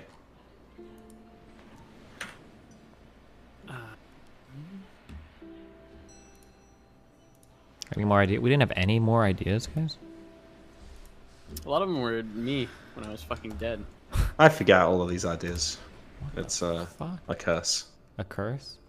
Yeah. Well, it's okay. You're getting to the point where the combat XP is going to be wildly stripping out the clever idea XP anyway. Yeah. Whoa, you don't know how good our ideas are about to be, Koibu. I hope they're brilliant. Mm-hmm. So, What do I Tyrael, you get an extra plus. You're level 6 now, right? Fighter? Yes. Yeah. Okay, so your hit from level is now 5. Your saving throws, everyone's saving throws might go up. If you look at the, nope, it's not there. Let me send you a link, and you can see your saving throws on this. If you scroll down and look on the left, Mine do go up. everyone's fighter saves will improve, but your cleric, rogue, or wizard saves might be better already. So do some compare and contrast. Fighter saves go up at level 7, right? Every odd level. Yeah, so fighter saves don't go up, but wizard saves do. Oh, you're hitting level 6. You're right. I'm so sorry. Yeah. Fighter saves are already up. Love it. Nick, what level did you hit as a caster? 6? 6, yeah. Wizard 6? Yes. Very nice. Save versus spell is now 8. Tyrael, did you not level as a rogue? No. I like had just leveled last time. Ah, okay. And my next level's like 16,000 experience away, so. Ah, Yeah, I just leveled priest too. Neil, I can try and learn 3 more spells. yes. I will pick those 3 that you just said I couldn't get. So, Cat's Grace. Let me double check the armor. The spirit armor version that you were looking for is one of those spells that's like still under construction, and I want to double check and make sure it's not. Didn't seem incredibly broken. It seemed let me kind of double check normal. it, though.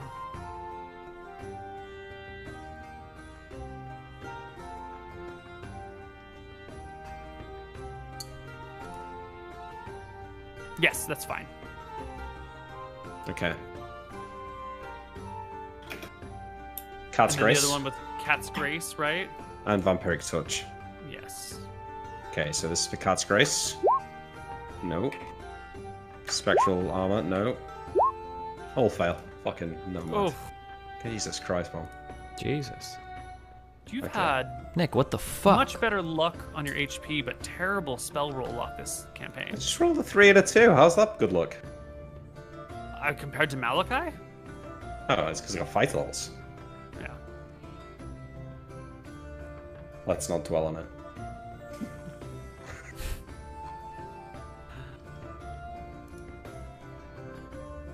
Do you have 28 hit points? You have almost the most HP in the party. Yeah, no, my HP's not been bad.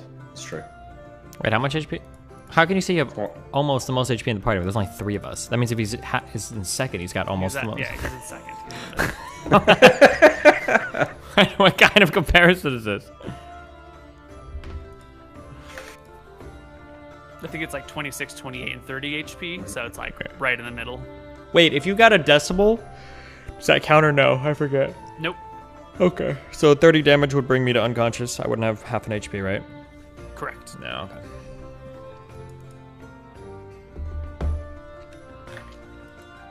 Okay. Here's an idea for you, Neil, right? Let's say you temporarily boost your intelligence for, say, 3 days, long enough to learn a spell beyond your limit. Then your intelligence drops back down. Is the spell you forget the last one you learned, or would there be a way of rearranging it so perhaps you forget a different one? It will not be exploitable. So I think it might be a random thing. We might randomize which spell you lose. That might be multiple spells that you lose. You might lose more than you gained. It'll be intentionally a setback. Yeah, okay. Well, I haven't got any way to temporarily boost it anyway. Yeah. I've got strength that I could still try and learn. It's kind of useless for me. It might be good for one of you two. You already have haste, right? Yeah. No, I'm gonna hold out and try and get Cat's Grace. Where are we going Times, next? right? Yeah, we need to figure Well, that we out. need to talk to Cletus, yeah. We'll go meet with that amazing guy. All the level up stuff done? Think so? Oh, do I get one more level 2 spell and one more level 3 spell? So that I can check, Neil. You don't need to. Thank you. Yeah. Just one more level 3 spell.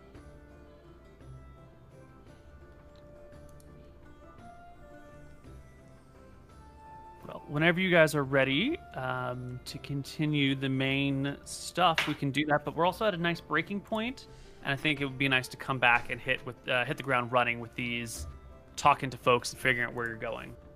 So short break, return, and keep going. Sounds good. We'll be back.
Hello, everybody, and welcome back to Tombs of Scoria.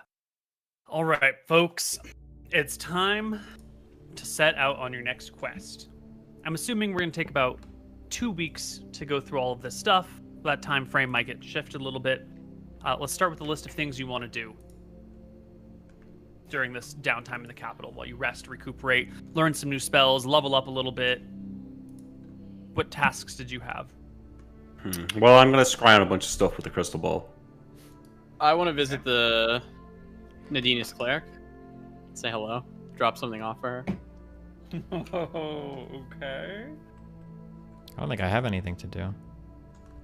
You have the family, right? That you can go talk to if you wanted to. We had made ways with them. Wait, for what family? So you got like hit up by the family. I don't know if you want to further that relationship at all. That's just like to see if they have like a job for us or something. a job, or if they want to trade more. Yeah, that's just something you could do. I think I'm okay for now. Great. Fuck. Wait. Oh fuck. I was just thinking of something. I don't remember what it was.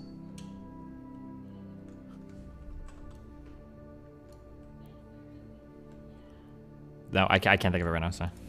Great. Wait. So, Nick, do you want to do crystal balling before or after you talk to Noble, Clertis, and the Queen? A bit before, a bit after, you know, I can do it every day. Sure. I will go and buy... There's something like a healer's kit, right, that would allow somebody without first aid to stabilize without a check? No. No, okay. Is there anything that we can get that would help the roll? No. Okay.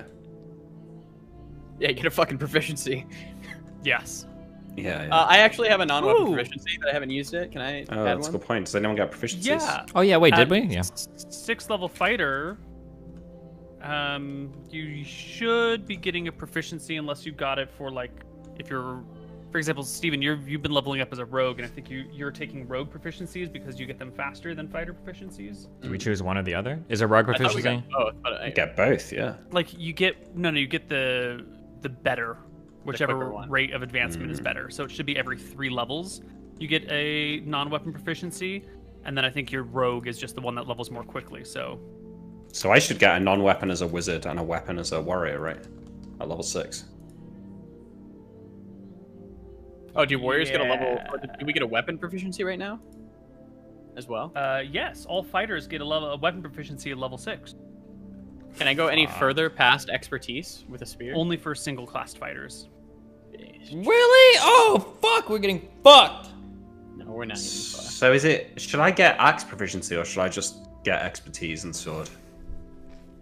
You may as well get axe proficiency, right? Yeah, But the if sword you have would get expertise, you'll get to hit twice, right?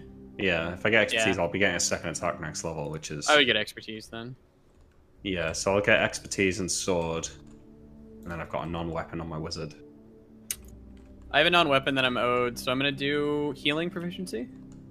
There you go. I just... Fuck, I don't know if I need that anymore, though. You want first aid, I think. Yeah, right? first aid. I think you should get it, Mom. I'll get it just in case I run out of spells. First aid. It's probably int. Nick? First aid, wisdom at -1. That's a good one. Really? I'm I have sorry, it it down is as int. int. Yeah. I was looking at the wrong thing. It's int. But it's Int okay. You at never -1. really need to make a first aid check, or rarely. Yeah. You know, I'm maybe in an extreme situation. Maybe if someone's at like -9 and you're in like an unstable zone. Yeah, sure. Um, What should I get for my weapon proficiency? You can't get shield expertise, right? No. no.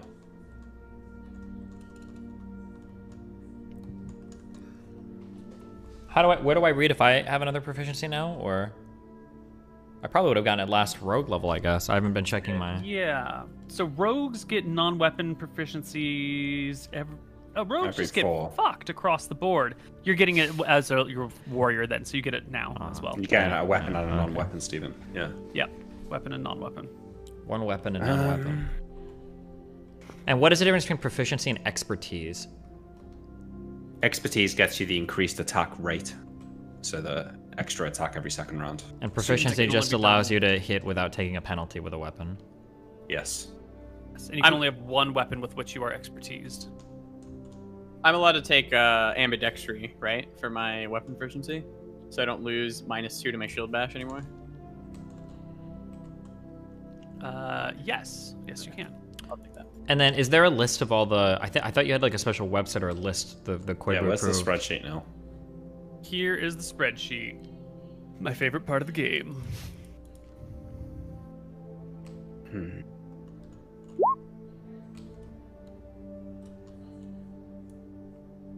Very based.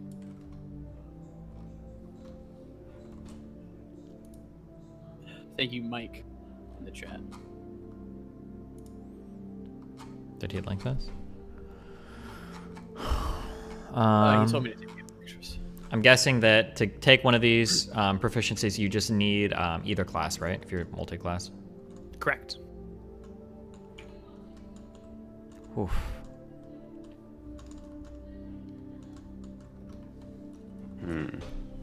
Oh fuck.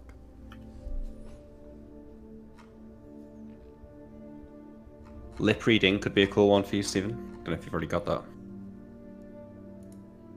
Could be a cool one. Cost. You can take healing proficiency as well. When it says cost is 2, does that mean I need like 2 proficiency things? 2 to go? slots. Yeah. Yeah. So if I want, so can I hold these slots for now, or? Yeah. Yeah. But you won't get your next one until level 9. So. Use it or lose it. Well, no, not lose it. Theoretically, I Not could. lose it, but like. I could hit yeah, level that's a 9 and then just long do way like down the road. 2 proficiencies. Yeah. For this Which one were you like thinking? for this like riding land-based and riding seaborne, what does that mean? What is riding? It's a different proficiency to learn how to ride a horse than it is to learn how to ride a seahorse. Well, what we already have horseback riding, Horseback. right? Is that a different thing? Right. No, the horseback riding is a specific version of riding land-based. So if you want to learn to ride a horse, it's 1 proficiency. If you want to learn to ride like, a giant elephant, it's a different proficiency. Yeah. Is a dragon a land-based one? That Or would that'd be be like air-based, which would be a completely separate subset, which we don't even bother putting in because it's so rare that, No, for sure. And then what does the modifier mean next to these proficiencies? that's the Wait. modifier that your proficiency rolls with. So if you have a riding land-based and you need to make a riding check, you'd make a wisdom check at +3. But if you want to make a riding seaborne check, then you'd be making a wisdom check at -2. What is the proficiency of administration? Does this let me convince my brothers to do other stuff for me? The art of delegation? No. Or? This It is would help more you of like a delegate. bureaucracy. Well, there's a separate bureaucracy proficiency. Here, let me give you the description document. Goes along with it. I might just grab tumbling. Seems pretty useful for you guys, that, yeah. Character with the administration proficiency is skilled in the management of accounting and enterprises, ranging from agriculture to the entire province of the vineyards of a single small monastery. He knows how to account money, plan work, and supervise the collection of taxes or the sale of goods. Super useless for you. Can I hold these, and when I level up next, I can think of what I want to take as a proficiency instead? Yeah, you can use them whenever you want. Yeah, I'll just keep hold of mine for now, I guess. Well, hold I on, did wait. I did get first aid. Let's be clear. When you say use them whenever you want, you probably don't mean exactly that, right? Like, I can't wait till we're on a ship and say, like, you know what? Actually, I've got the shipboating proficiency. I'm going to do that. Correct. Yeah. Okay. Right. But like, if I'm like in a city or something, okay, in an appropriate place to. Okay. Yes, and there's some context for it, right? You wouldn't be able to just be, I want to do gem cutting right now, and I've never cut a gem, but I know how to do it. That would require some level of training. Is there like? Stephen, what about acting? Might be pretty good with your hat of disguise. Yeah, but this is kind of what I'm thinking. Is like, am I going to be in a spot where I have my hat of disguise and I'm like, man, I wish I had acting too. Like, how is that helping me? Like, what does it do? Just gives me like a +2 on a roll or something, or? Yeah, I'm not sure. Maybe it'll help you do accents correctly. Acting is most useful as a form of entertainment. It can also be used in aiding a disguise. If both acting and disguise are known, the proficiency check for either is made with a +1 bonus. That sucks ass. Yeah, that kind of sucks. It's trash. That might be one of the most offensive things I've heard in my life. proficiency checks are only required if the actor must portray a particularly difficult character or is attempting to ad-lib a role, i.e. non-rehearsed role or on short notice. Is there Something else you can do, Steve, is if you get anatomy for certain creatures, I believe that extends your backstab ability to those creatures. Okay, I think I might hold on to these for one level. I think I'm gonna do that. Yeah. Can you get like a dragon anatomy? I don't think there's sufficient knowledge on hand to get that proficiency. But if we killed a dragon and we brought it back home, and they researched Yeah, it. if you slayed a dragon and you spent some time digging around in its body and sorting out its organs and whatnot, dragon anatomy could easily be a thing. Okay. Be quite cool. Okay, I guess we're saving it for now. Okay. Yeah.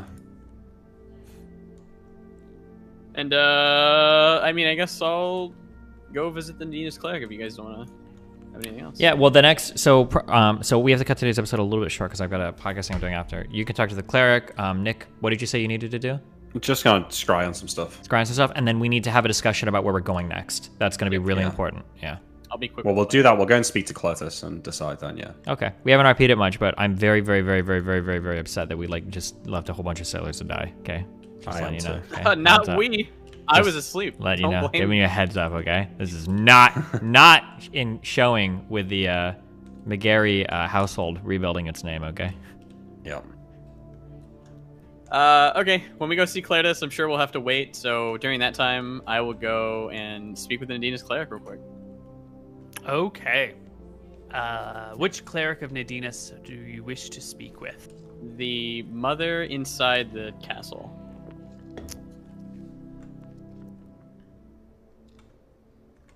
Do we have a name for her? Can't I'm remember it pretty off the sure top we of my did, head. but I don't remember it. Let me look it up. Mother Moria. I can't remember.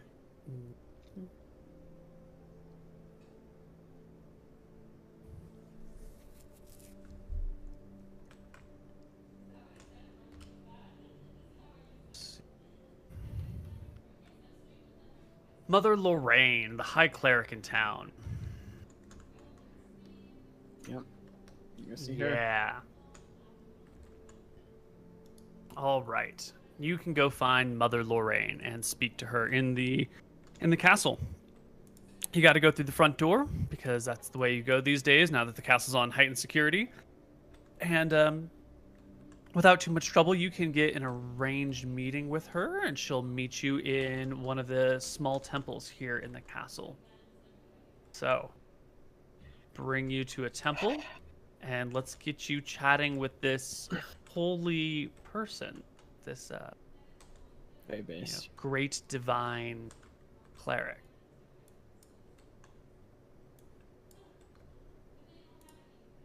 Okay. What do you want to say? I will walk in with something in my hand, and I'll kind of drop it on the floor. It'll be Nidinus's amulet, the one from the temple that the fish people were wearing. It's kind of like armor, but with an amulet, and it's different because it has the water droplet instead of her regular symbol.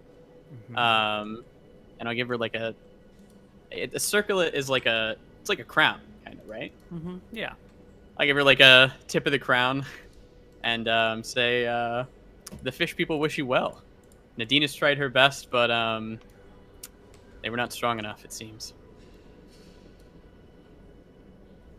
Thanks She for was the. about- I'll say also, thank you for telling me the whereabouts. You were quite useful in finding it. She was about to greet you with a sort of friendly gesture, and you could see her face opening up to say hello. When you drop the amulet, she looks to the ground and sees it clatter. Realization crystallizes over her face as you mention how her aid helped you slay her followers and her people. And she looks upon you with renewed horror. Face is aghast. She says to you, "How could you? How could you? They were innocent." People who are standing in our way and won't help us are as evil as anyone could be. They had done nothing wrong to you. They Why didn't would help you me. do this? I will start to walk out. Why? She calls out at you. And I'll leave. Wow. You exit. You can hear her stepping over and picking up the amulet as you walk away, and then you turn a corner, and the sounds are gone.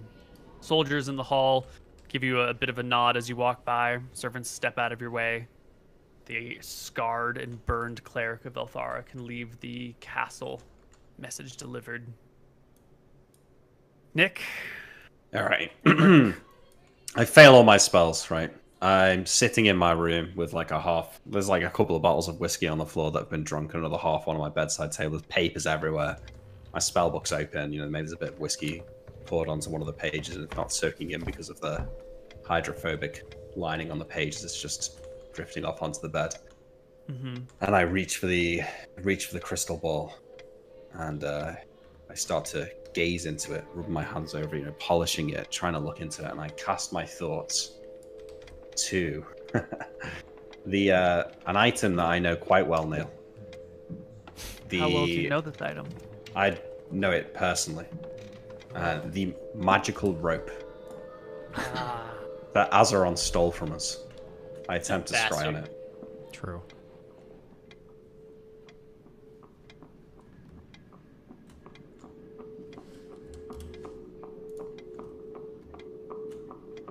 The magic rope. You do know this one quite well. Yeah. Climbed up it. Plenty. Personally well known. You've climbed this rope, you've carried this rope, you've coiled it and folded it and kept it in your pack, you've examined it, you've detected magic it, you know this rope. It saved my life.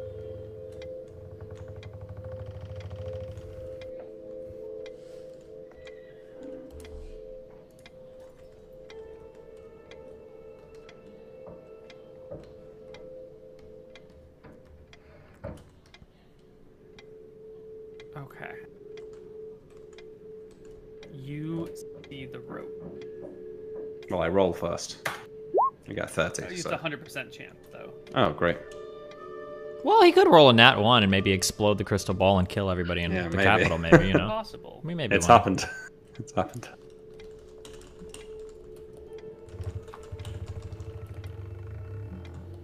Azeron the Blue.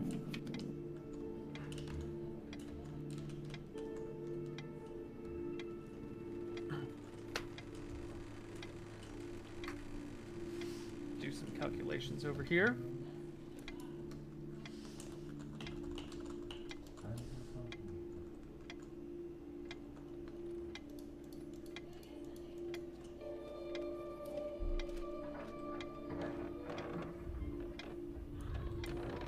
All right, you see. Roll me a d100. You I got 30. see the rope. Roll me a second d100, please. 12. It is neatly coiled at the base of a treasure hoard. You see gold, silver coins scattered around, kind of laid out in a big semicircular pattern. And as you gaze on the crystal ball, coming into view is the head of Azeron the Blue. Massive in size, big sharp teeth, and its eyes transfixed on you. It sees through your scrying attempt. It recognizes that you are viewing upon it. It doesn't know it's me. In particular, or maybe it does. It is a dragon after all. It's probably 500 years old. It has magic. It comes from another plane of existence. It is definitely a greater life form in a great many ways.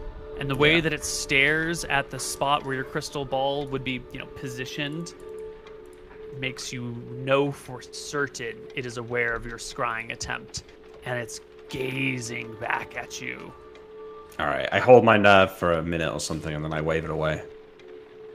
Do you have to make a check, like we did last time when we saw it in person? How we were super No, there's fearful? no dragon fear that extends through the crystal ball. All right, I'm going to run through some others, Neil, that we'll need to roll for. If he's looking through stuff, might I suggest the vampire motherfucker? Yeah, that's the next on the list. Okay. Cassandra. Yeah. Fuck. Might be good to just, you know, have an idea of what she's up to. She might be dead, you know. We got the XP. Get the Definitely XP dead. defeating things, right? Yeah, that's true. Are you making me shoes? Oh, sorry. You want to scry upon Cassandra. Yeah. Okay. Roll it. 21. That should be enough. That is also a success.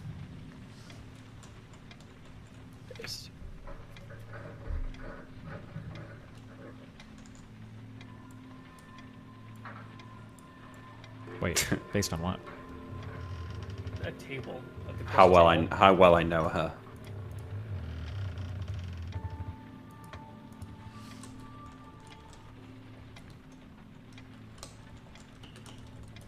Okay, and roll me another D100.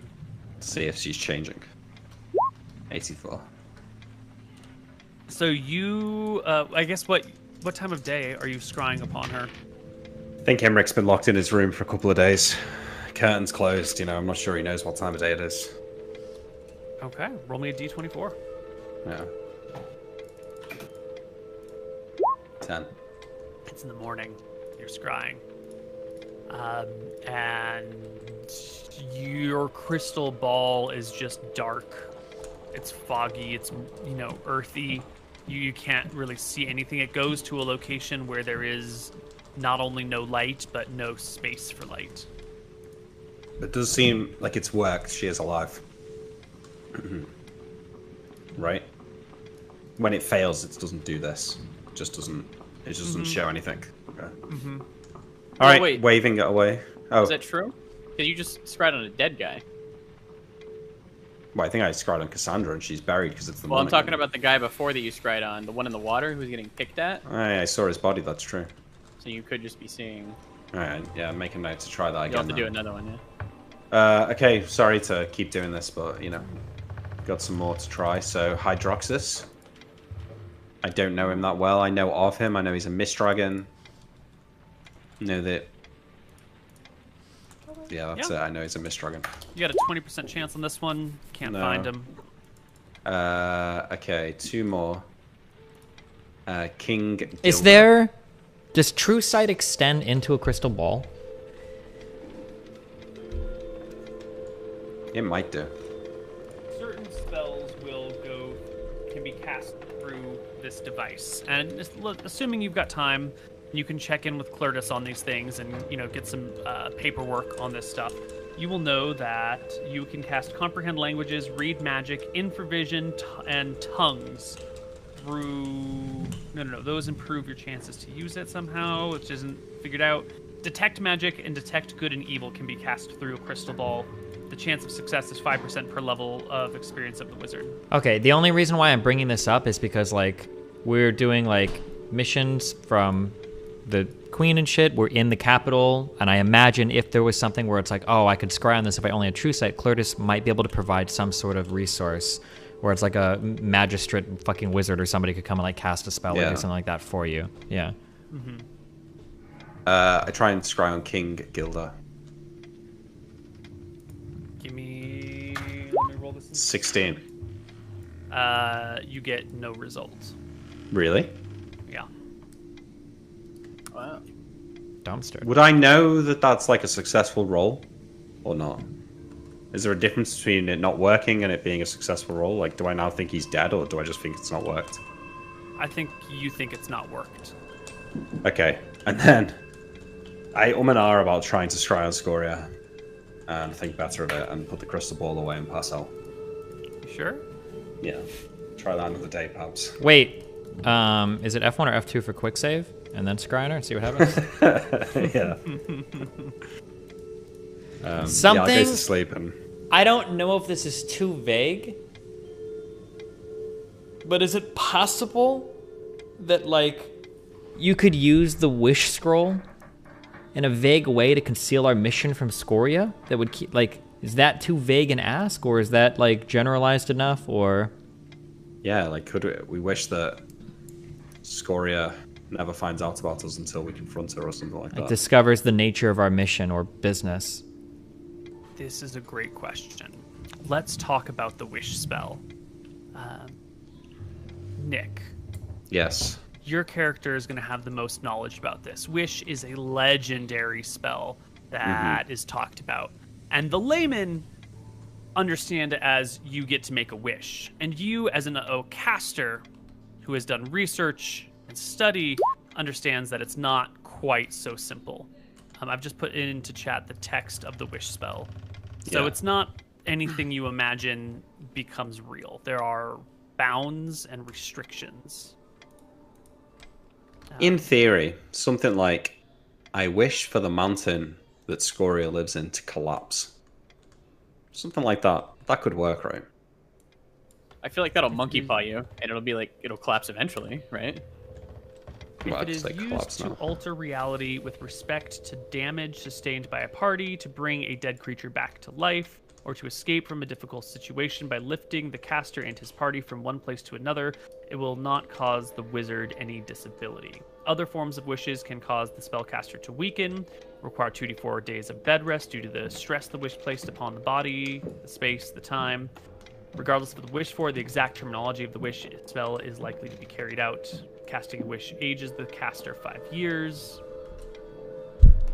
So this spell isn't going to be something like malevolent.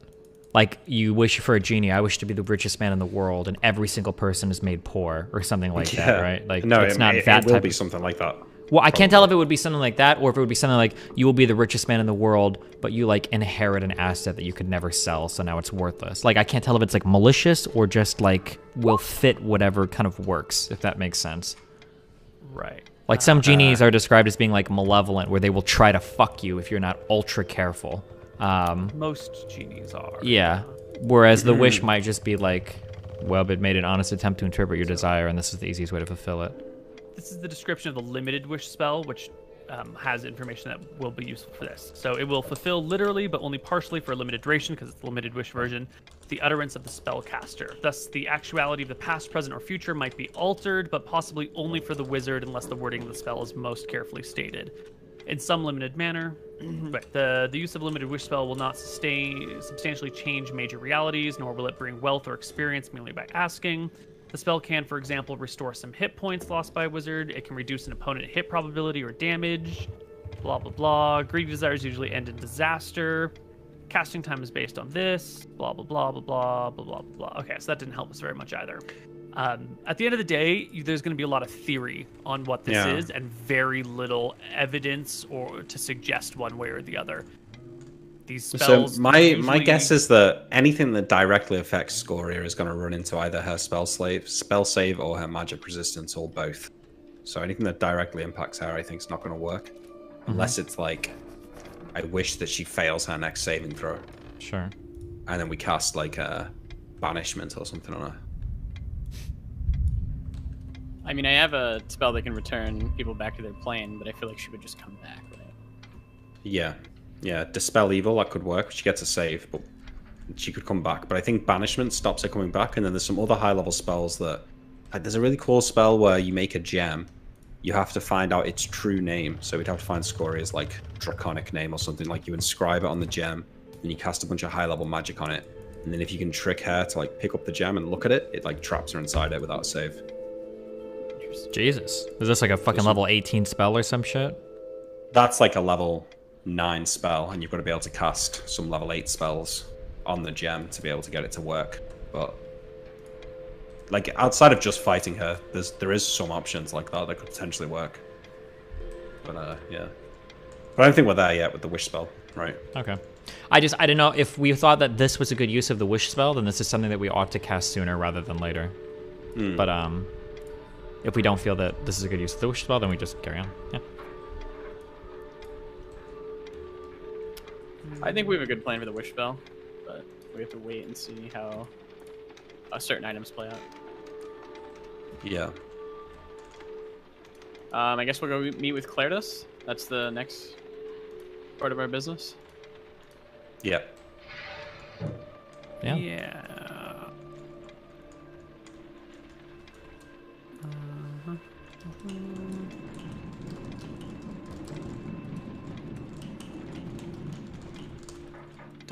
Just scanning my DMG for more information that I might want to give you or not.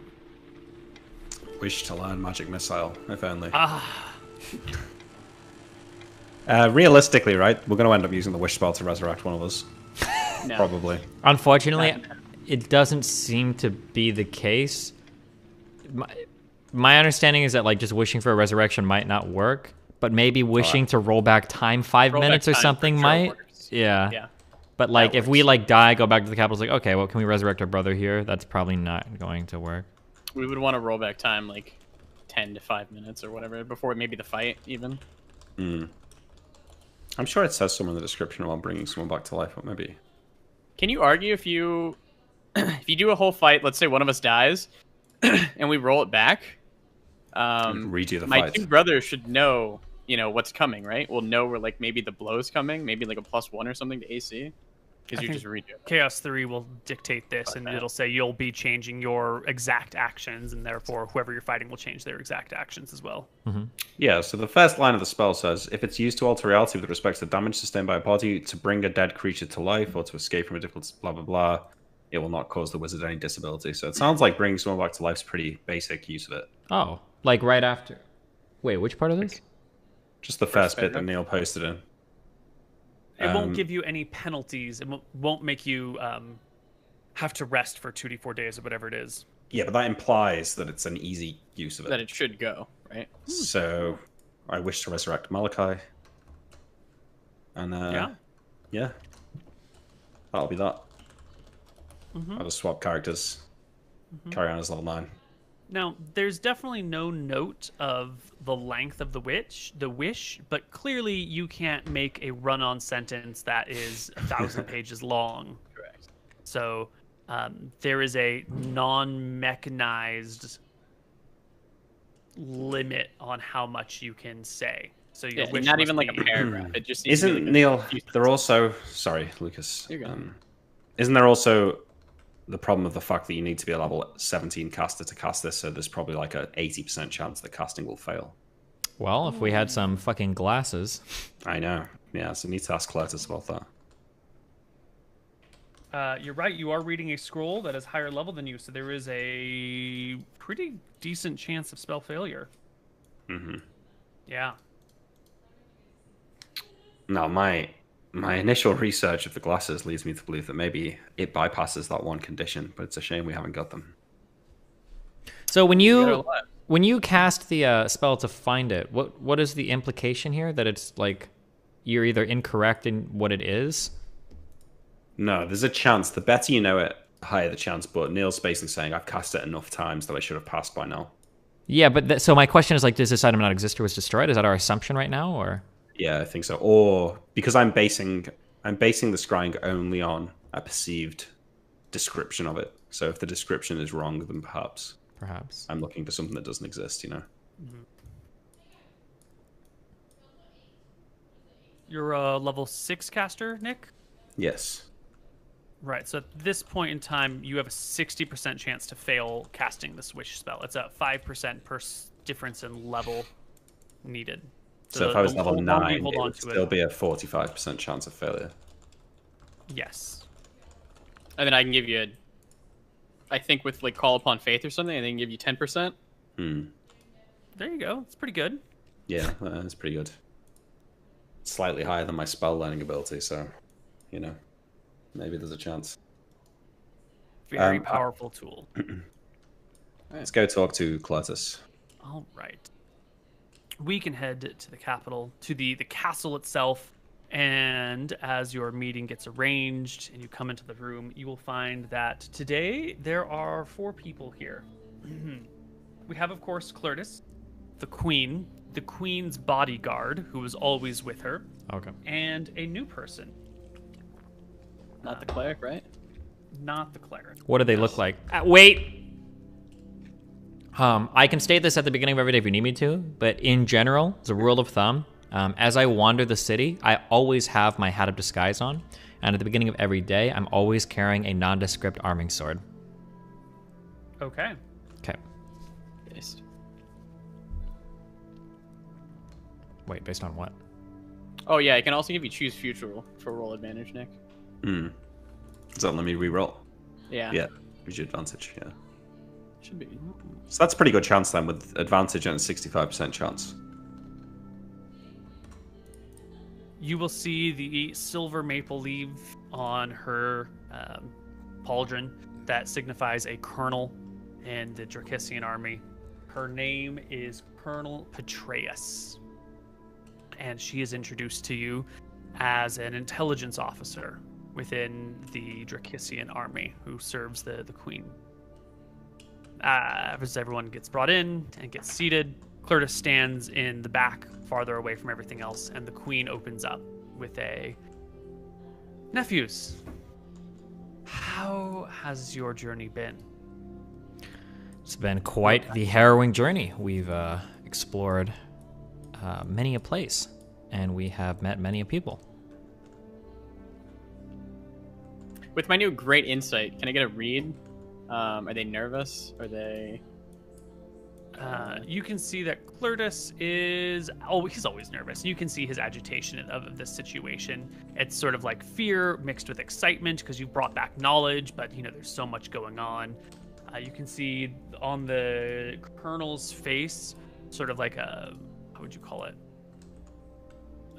Like she's very wanting to choose her words carefully. She knows that she doesn't have a lot of opportunity to make an impact, and she wants to be very careful with the impact that she makes. So she's, you know, good intelligence officer here. The knight has a helm on, so you can't really read much of his face. His body posture is, you know, one of asserting authority and ready to kill anyone, even the nephews of the queen, should they try anything suspicious. Does he look like a 10th level knight, or like... I don't know if I've ever gotten a read on Judging it. by what you know, he's at least 9th level. Jeez. Could be 10th level. Jesus. Yeah. That's like legendary fucking... That guy should go kill Scoria. Okay, yeah. Yeah, we should bring him with us.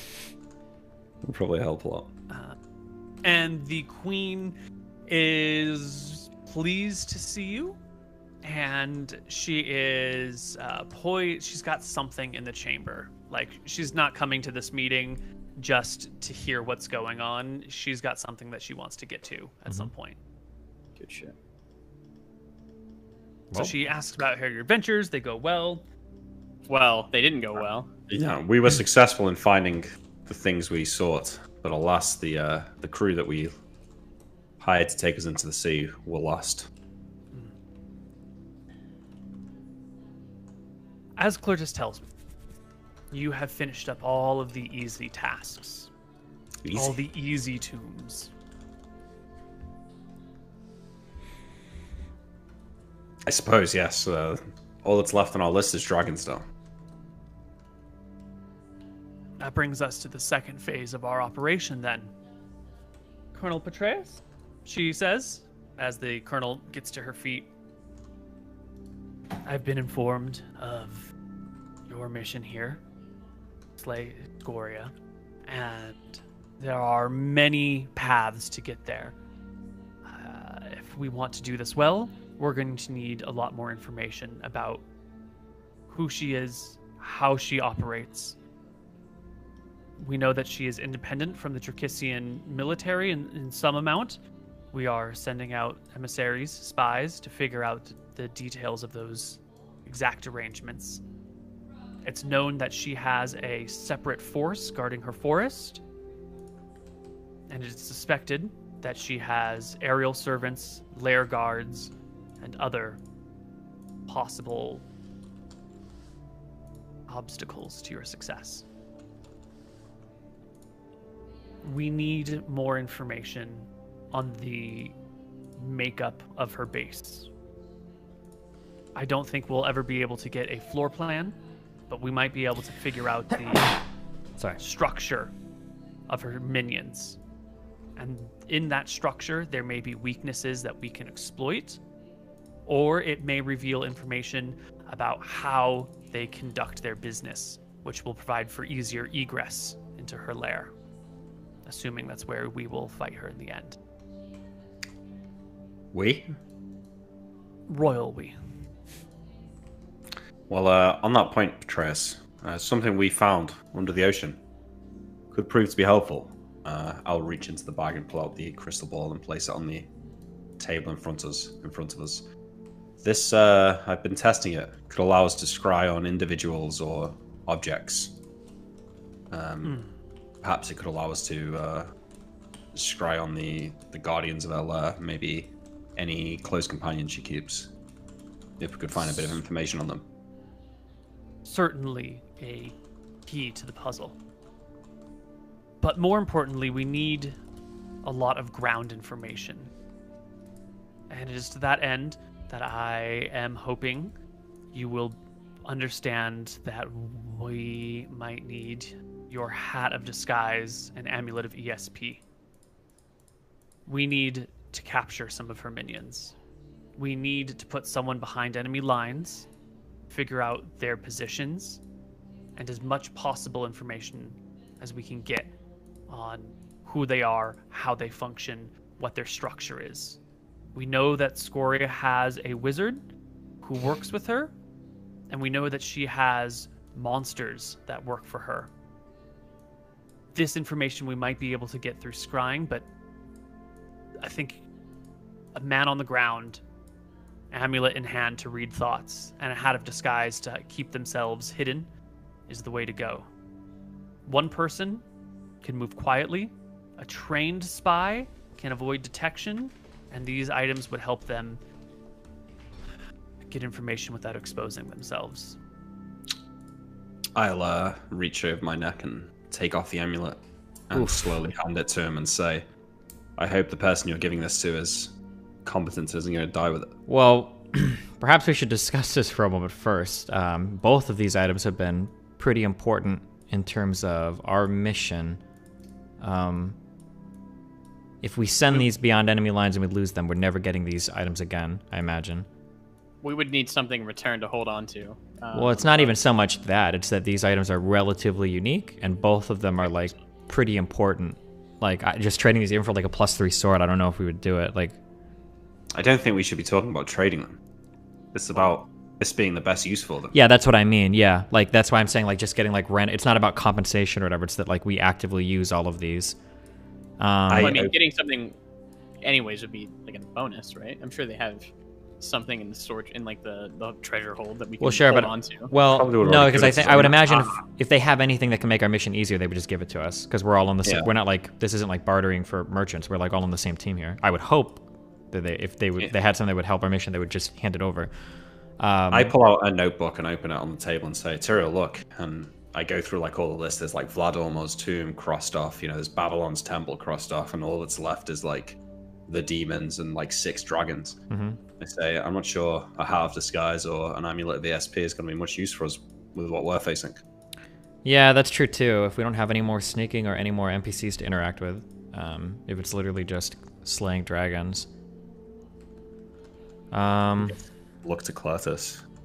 Do you have more things for us to loot and search out, or are we now practicing our dragon slaying? Begins to babble a little bit. If there's something in particular you're looking for, if there's some piece of equipment that perhaps you might want, I might be able to find a location for it. But I didn't have anything of my own that I thought would be particularly useful at this moment. I already put forth all my best ideas. We need something to be able to ignore the dragon's fear. We were almost attacked by Azeron the Blue, and the fear gripped us tightly. And that's the last thing we need if we're going to fight a dragon up close with the intent of killing it. I'll speak up to the Colonel. Well, if you're going to need these items, you're going to be taking someone out of the field. I'm not trying to barter for items here, but we're going to be going and dragon slaying. We may not need these anymore, but we may need, as my colleagues, as my brother said, something to deal with dragon fear or something like that. Is there anything you can think of that is in your command that we could take while you use those items for your mission? The Colonel shakes her head softly, and Clertus speaks up, saying, dragon fear is one of these innate, really strong things that there are some spell effects that negate fear a little bit, but I don't even know if they would work on dragon fear. It's a completely different sort of thing. It's more of a, fear is the wrong word here. It's more of an awe than it is a fear effect. It's and the Queen kind of motions for Clertus to stop his babbling. He quiets down. Well, it's up to you two. It's your items. Perhaps a potion or something, Cletus? Anyway, Weapon also, well, we can get. I presume when the time comes, I say, looking across the collected people, we'll be able to find a mage to create protection scrolls for us if I'm not able myself. Protection from breath weapon. I mean, we're gonna need those now if we're gonna start going and slaying dragons. Protection from fire. Yeah, protection from mist or electricity would be the first ones, I think. Yeah, on that, Cletus. Maybe once we're finished here, but I need to speak to you about Hydroxys. Also, yeah, Cletus, anything that could help me boost my, I lower my voice, my intellect would still be I snicker. most appreciative. I'd be most appreciative. Fortunately, those items rarely fall into decay or states of availability. Many people are minded, such as you, and they get picked up quite fast. The only reports I've had on such things have very clearly already been snagged by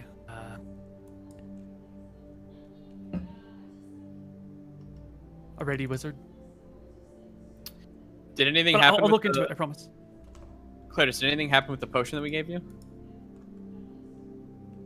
We gave you the potion of dragon control. Any headway? No, not yet. I shake my head. Unfortunately, resources are pulled thin, and this has not been. There's a lot. It's a difficult task. Is anybody doing any work here besides us? Yes. Yeah, Clarice begins to babble again, and the queen shushes him. We can have these discussions later, Cletus. Was Are there you- something else that... Tyrael, are you willing to give up your head of disguise? It's mainly up to you. Up to me. I mean, we'll do anything we need in service of the crown. I just want to ensure that these items aren't being wasted, that whoever's taking these items is using them with the utmost responsibility. And then also, losing some of these complicates our matters on the ground a bit, but of course, in service of the defeat of Scoria, there's nothing that we can't work around. I'll remove my hat and I'll set it on the table. Look Colonel to Anton and Petraeus. say, Anton, it's not all about our own power. We have to do what's best for the mission. We've already lost many men. Are all of our... Wait, you weren't exaggerating, right? All of the rest of our stuff is dragon related? Mostly dragons. I think 100%. There's the demon, the statue of the wizard that was, yeah. held by the demons, but that's probably harder than the dragons. Yeah, it's all dragons now. Plus anything that we can cobble together ourselves. I mean, potentially some ideas that we could come up with. Who is this? I'm 99% sure this is going to be sent with some no-name fucking shitter that's just going to run and die immediately. So I'm just... Well, yeah, can we meet the person? I mean, I'll ask. Or actually, Petraeus what... will speak up on this matter. She was waiting for an opening.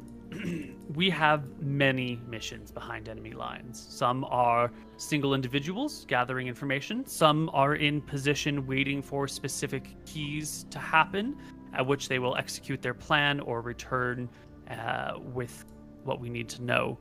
Some are out there committing acts of terror and acts of sabotage. We have many spies.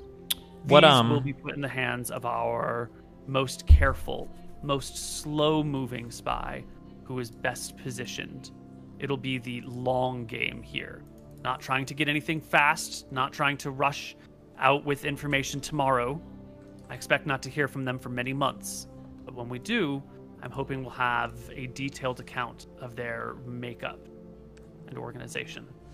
His name's not Nevitz, is it? Sorry. He's a head shaking around. I trust you'll put them to good use, Petraeus.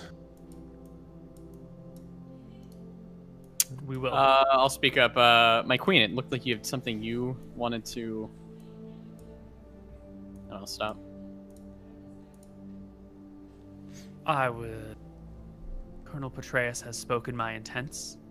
I am very pleased to see you hand over these items for the betterment of your mission, of our well-being, of the safety of the whole world, as far as I'm concerned. Know if you would need a little nudging or not. I don't know what that means, but okay. Well, hold on. I'll raise my one eyebrow inquisitively. Nudging? Men in power rarely hand power over.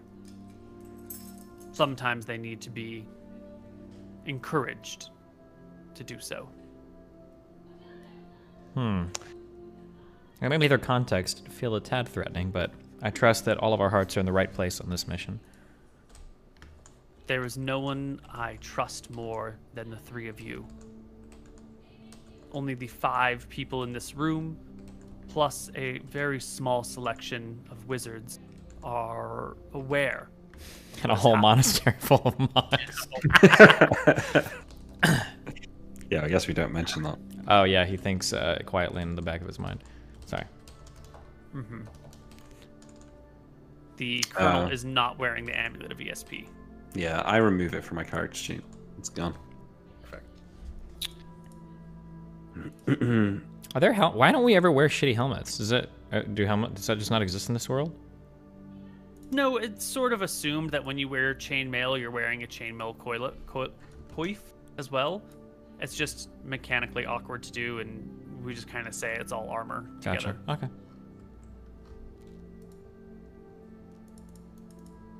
Well then, with these tasks taken out, done with, where will you go next? Asks your aunt, your royal aunt. Step on. We need to speak to Cletus about the strengths of these dragons, and maybe whether there's any other opportunities that we could pursue. Yeah, it seems like we're gonna have to kill dragons now. So, Then Patreus and I shall leave you, says the queen, taking a stand. Everyone else stands up with her, and she'll shake each of your hands, give you kisses on the cheeks, tell you to say hello to your mother for her, and take off with the Patreus and the knight, leaving before you and the nervous historian. Before the queen leaves, I'd like to make a small request. In exchange for the hat, a local matter that you may assist us with. Perhaps your best part of a magical sword. The scabbard has nothing to do with it, right?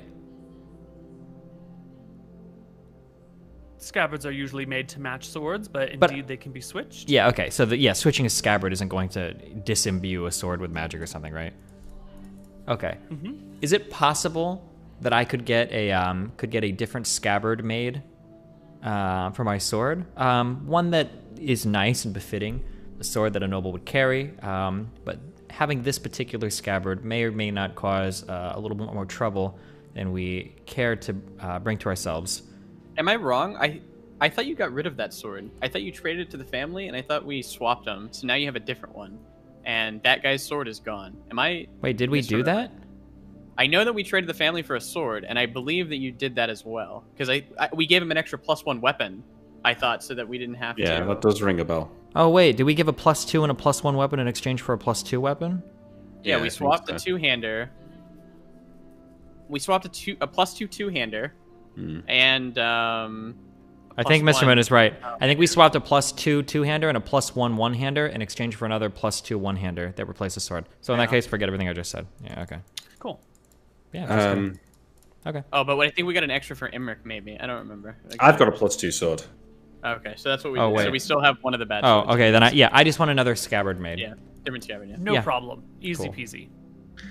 Sounds good. All right, once the queen's gone, I want to ask Cletus a few things. Cletus, the glasses of the Arcanist, we didn't find them down in the sunken temple. I tried to scry on them, and it should have worked by now, but I'm getting nothing back. You said they were platinum frames, rose-tinted glass? Do you have any further details? He shakes his head. It's been 1,500 years. Possible they were destroyed, lost, stolen. Well, if they were stolen, I'd still be able to find them. That's true. Yeah. Maybe in 1,500 years, maybe they didn't survive the collapse of the temple, or maybe they've been taken and ruined since then. Is that where you got the record from? They were in the temple before the calamity. Yes. I'll ask Cletus. Well, sad about the glasses. What about these dragons, Cletus? We're gonna have to be hunting them down. Can you give us a list of who's the strongest or the weakest? And should we be bringing back anything for the wizards to use? I have a should we list I put together, actually. Should we bring a head of a dragon for morale? The scales, perhaps, could be used to make stronger armor. Well, the head for morale would only affect the people probably around it at that moment in time. The scales might improve one person's armor in particular. But in the greater war, the one stronger knight won't make a difference. One unit with a little more morale won't make a difference. My two brothers here in dragon scale armor could certainly be stronger. Could be the difference. That might work. Do you know Hydroxus, There would the myth dragon? certainly be questions about making armor for the Megaries out of dragon scale during a time. I think it would raise the visibility of this mission quite a bit. And Is there we no would have to go to the blacksmith? master craftsmen, the best craftsmen who are already being employed and used and by powerful people who would wonder then why their jobs were being pushed to the side. I'm not saying we can't do it. I'm just saying it would be.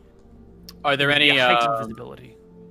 Are there any master craftsmen who have given up the craft? Maybe they thought they were too old to continue. Maybe retired. That we They've could been maybe bring pressed into back. service already.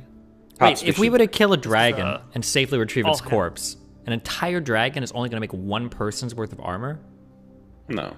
I think No, that they were certainly saying like not. a handfuls of persons worth of armor, but they were saying like it wouldn't make a difference in the total war effort. Okay, sorry. Hydroxus. Do you know how old she is? How long she's been around? You said that she has a magical staff and something called arcane gloves. He comes to sit down on the couch, puts one of his many tomes on the table, and begins to flip through the pages. Hydroxus. She is an old dragon. Age class 8, I believe. What? Which would you say is the weakest? The one unknown? Abraxia.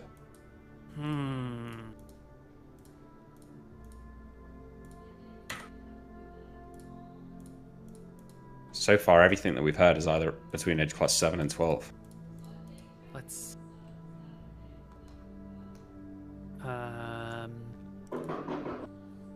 Holy shit. I'm not sure. Abraxia is. I don't have very much information on her. I know she lives on Nome, and she's got an area to herself, but her actual age class is unknown. How long she's been there is only a few hundred years, so she's at least, judging by my rough math here, if she's a few hundred years old, then she should be at least age class 6, maybe 7. Yeah. Hydroxus is 8. I think Azeron the Blue is 8. Yeah. Belurian, I think he's older than that, but I don't know where. Blurian's 9, friendly, maybe right? 10. I mean, more friendly than the blues and the greens and the blacks and the reds, but And Miss Dragon's breath weapon is a scalding vapor, right? I think so. And it lures under the sea. Could it use its breath weapon in the water? Since we're now proficient underwater. Proficient fighting. underwater, you say? Yeah. Need I remind don't you of see our why not. previous adventure? That's what I'm referring to. Well, I don't know if I would say that adventure was a showcasing of our underwater proficiency. Well, sure. Got out, didn't we? Better than getting breath weaponed. Well, Cletus, to be frank with you, it doesn't seem like we can do anything if we don't have protection from breath weapon scrolls at this point. So, Well, are we really No, never. Hold on. I'm stuck on my 5e character. So I was gonna say, are we really concerned about breath weapons? But we probably are concerned about both We weapons. definitely yeah. are. Azeron's breath weapon on average does 80 damage. On a save, it would do 40. So it would kill any of us outright, even if we save. Yeah. I don't know anything about fighting, but I have an idea. listening. Yes. Cletus. What if you don't kill the dragons, you just steal their stuff? No, that's cringe, Cletus. I know, like, I've had a disguise, so I can't sneak around, so. Yeah, you just grabbed us by the balls by taking those items, and now we can't sneak anymore. Well, you know, Hat of Disguise wouldn't make it easier for you to steal the. It's getting into the chamber when the dragon's not there. You'd have to lure it away for some reason. That's my working theory on why Scoria rarely comes into the battlefield. Is that if she did, then her whole lair would be, you know, left behind and abandoned. And I'm sure she's got guards, but she stays there because, you know, she's made enemies with the elves. There's a lot of she has enemies, so she has to stay and protect her treasure all the time. That's my theory on why she stays home. But the bigger issue is, Cletus, if we can't kill these dragons, how are we going to kill Scoria? That's true. So we have to start, you know, we have to start killing dragons. We're going to go. There's got to be something else. I know that there's the baby dragons in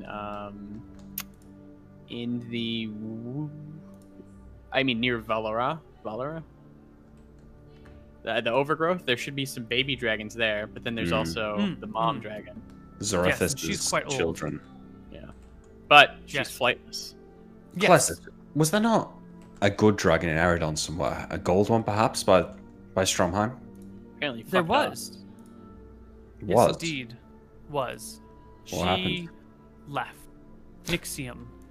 Do you think perhaps Nixium may have left anything behind? Maybe the things that she valued the least, but when a dragon changes lairs, they tend to take their hoards with them. Yeah. There might be coppers, silvers lying around, things that were not worth her time, but out of Nixium's strength and might, I don't know why she would leave anything behind. Is there anywhere else that you considered sending us that is not, maybe you avoided sending us there because it wasn't a guaranteed thing? Maybe there's rumors of an item in a place, but you didn't want to send us there in case there was nothing there. There are, certainly. But I don't have enough confidence to send you there. I think it might be a waste of your time. What does that mean? Oh, wait. Well, the Talons are said to be outposts of white dragons that come from deeper to the south. And they might have lairs somewhere in the Talons, but I don't know where they would be, just on one of their perches, on one of the rocks. White dragons are weaker, correct?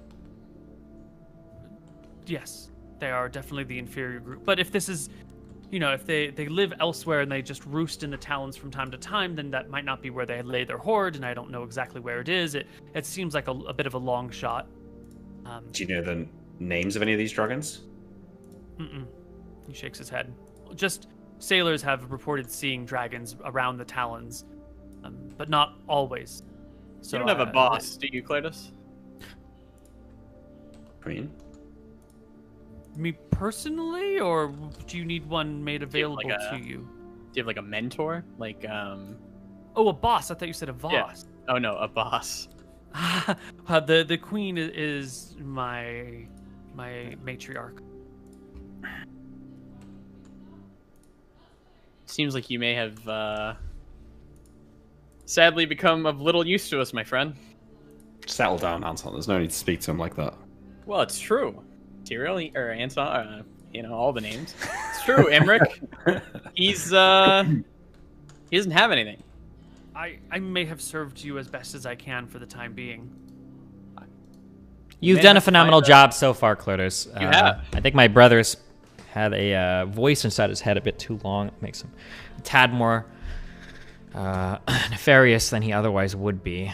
So we need to kill one of these dragons. What of the legendary sword and heat stroke? What was that being protected by? Was that just demons? Demons. Yeah. As I understand it, the rumor from the message from the queen's new son-in-law is that a wizard had stolen a mighty magic sword and then was petrified by demons and hauled away to Heatstroke. Chances are they've turned them back into flesh, killed them, and taken it. Do you know this wizard's name? A man named Georg, who came from across the sea a long time ago. I consult the crystal orb. Try and scry the him. name is not enough to find him. Okay, what would I need? I mean, Name and a Makes me face. vaguely aware. What's the minimum? You would knowledge? need to like talk to someone who's met him, or you'd need like some account of who he is or what he's done. And the only person with that information would be Van Helsing, who is. Would need to take a look at my master calendar to find out. Oh yeah, have they done the whole heat stroke thing yet? I think they are presently over setting up a what do you call it? In containment field right now. Hmm. We are. Well, no. The minimum thing is March. slightly informed of. I mean, is that not kind of Well, yeah, but slightly there's. informed of? Well informed of would be speaking to Van and having a personal account of him. I mean, at this point, you just have a name. I think there is a category below slightly informed of that is 0 chance. That is like, I have heard this name, but it's just not on the table because it's insufficient, right? Yeah. Well, I mean, who did you say the Queen's new son-in-law? Could we speak to him? Maybe he could help us locate this guy, because the thing I'm worried about is either he's already been turned back to flesh and killed, or if they're keeping him, they're probably keeping him somewhere well defended. And who knows what's in Heatstroke. I will attempt to get in touch with Prince Van Helsing and have him reach out to you. Sounds like a real fancy chap. He shrugs. Cleric of Cheese? Perhaps the only cleric of Cheese of note in the world? Must be even better looking than myself. Curtis remains quiet, not wishing to offend you. Yeah, so do you think Hydroxys could use her breath weapon underwater? You didn't answer. I think so. Yeah. I think so. Every I dragon think- has a breath weapon, right? Yeah. Do you think that of all the ones on the list, who do you think could be reasoned with? Valorian? Hydroxys? Mhm. Is she- The More brass. maybe I don't know if you would ever be able to get anything out of him, but Balurian is probably the least aggressive, most friendly of them all. Also fairly reclusive. Do you know where his lair is? In the north of the Red Desert. Here on the map. Near the Draken Ridge. Of course, this flag is just a rough marker. You know, the real area is somewhere in here. He's the one who likes knowledge, right? Mm-hmm. Most accounts of of people meeting him are travelers on the road who have been accosted by him, trapped by him, and interrogated, forcefully conversed with by him. Excuse me?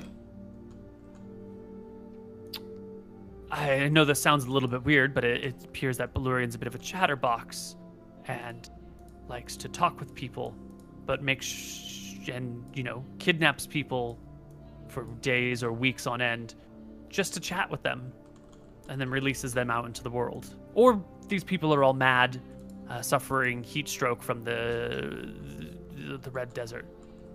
But Sounds the same like it. madnesses would be weird. Well, what's the plan, brothers? Are we gonna? I guess it seems like 2 options. Either we can go and do the brass dragon, or we can go and maybe kill the one unknown. But we're gonna need help with the breath weapons for that. Or if you have specific magical items that you're looking for, I might be able to find them. There's a lot of magic in the world. They're not all going to be easy to find, and I put together a list of things that I thought would be good for you. But if you have specific interests, I might be able to find spots where they would be, or clues to where they Protection might. from breath weapon rings, or Well, we any already have like items? the rings for fire protection, but I don't obviously have- that only. Oh, I think that's only you. we only have one of those. I don't have one. Do you have one? I've got one, yeah. Yeah. Okay. Let me make sure. I'm pretty sure. Breath weapon protection scrolls tend to be specific, I think. A scroll of protection from fire is what we want to fight Scoria. Yeah. There's a spell I could learn. Well, I could try to learn. Wind Wall that would perhaps protect Stop us the poison from one. some of the breath weapons. Yeah, perhaps the poison one, the Mist Dragon's vapor. Your and axe like should be this. able to take the electricity breath weapon. Yeah. Right? I think so. Then it sounds like the blue dragon would be the easiest if you can defeat its breath weapon with your axe, or perhaps the green, if you can, which seems to be maybe a lower, weaker dragon, who's also, it lives on Nome, on Paradise Isle, so it has very few threats. Might be lazy or underprepared, if such a dragon could be. And it sounds like can find spells to. I think the blue or the green. Well, Place to Azeron, start. when we were investigating Cassandra the vampire, I spoke with a halfling there who casually mentioned to me that, I can't remember how often he said, but I believe they have some sort of ritual where they lay a feast out for Azeron and meet him on top of a hill and feed him. Maybe we could poison him. Perhaps we could weaken him with poison and then attack him when he's weak. I could bait the breath weapon with the axe and then we could attack him. Cooler just feverishly shakes its head and starts flipping through one of his books and goes, I remember reading something about dragons being able to eat anything. They can survive on eating stone if need be for long periods of time. I don't know if a poison would even affect a dragon. And the quantities you need would be astronomical on top of that. It's still possible that we could ambush it when it's not ready. Yeah. Also, I believe that Balorian and Azeron have a long-running feud, don't they? Maybe we could go and speak to Balorian first, see if he's willing to help us. Maybe he would reward us for killing Azeron. Dragon's feud, is it on the level of they want each other dead, or is this more like a friendly competitive? I think he wants him dead, but I'm certainly what I've read. Okay. As with people, the feud depends on the specific dragons, but blues and brasses don't get along very well at all. They usually fight over similar territories. They both like very hot, dry places. Blues prefer high ground to view out upon. Brasses don't particularly care about that, but the deserts are great places for both of them. These two have been feuding in the desert for hundreds of years, if that helps. Okay, so out of character, right?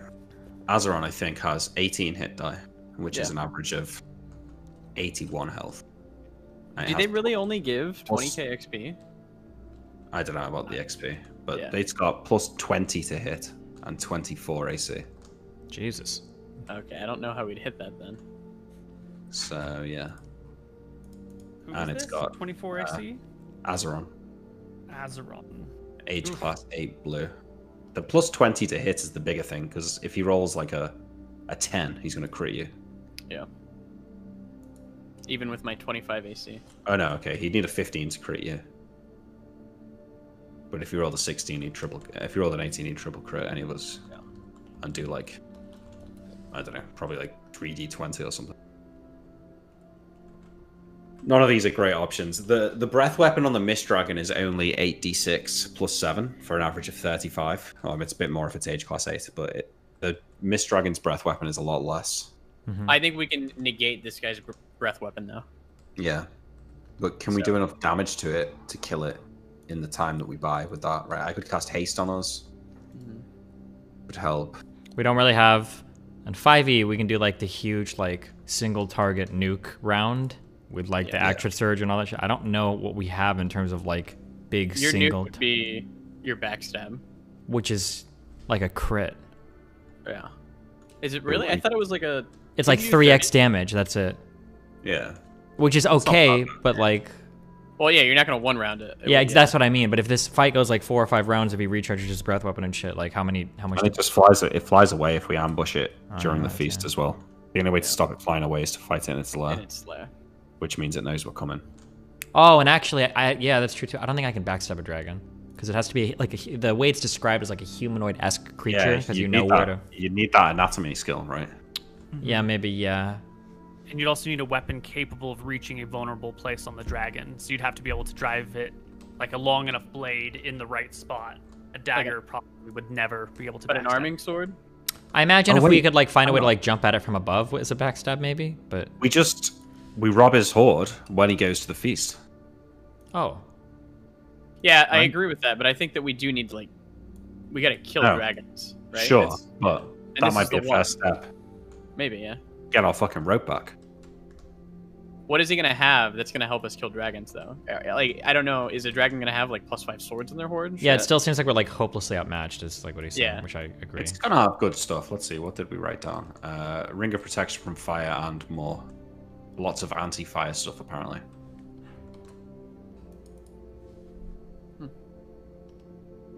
I mean, the reason I'm saying this is because we've got an, you know, we actually had, like Cletus was like, let's try and steal it. We've actually got a way of knowing when this dragon's not going to be there.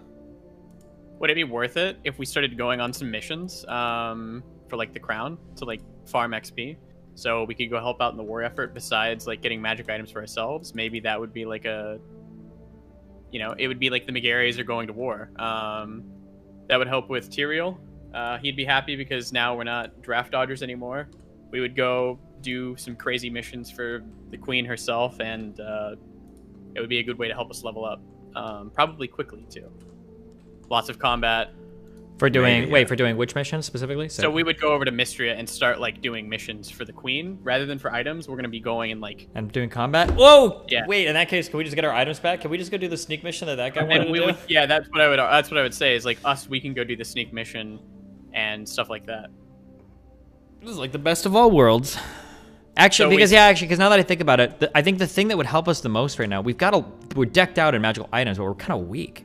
We need levels, is what it seems like. Yeah, we do need levels. We need levels. We need spell saves. So maybe we'll talk about this with Claris in the room. Maybe we join up and we start going to the front lines and using our magic weapons that we've hoarded. And this can be our first step in. The only Being scary a dragon. thing, though, is that we're going to be, like, wading into battle as gods.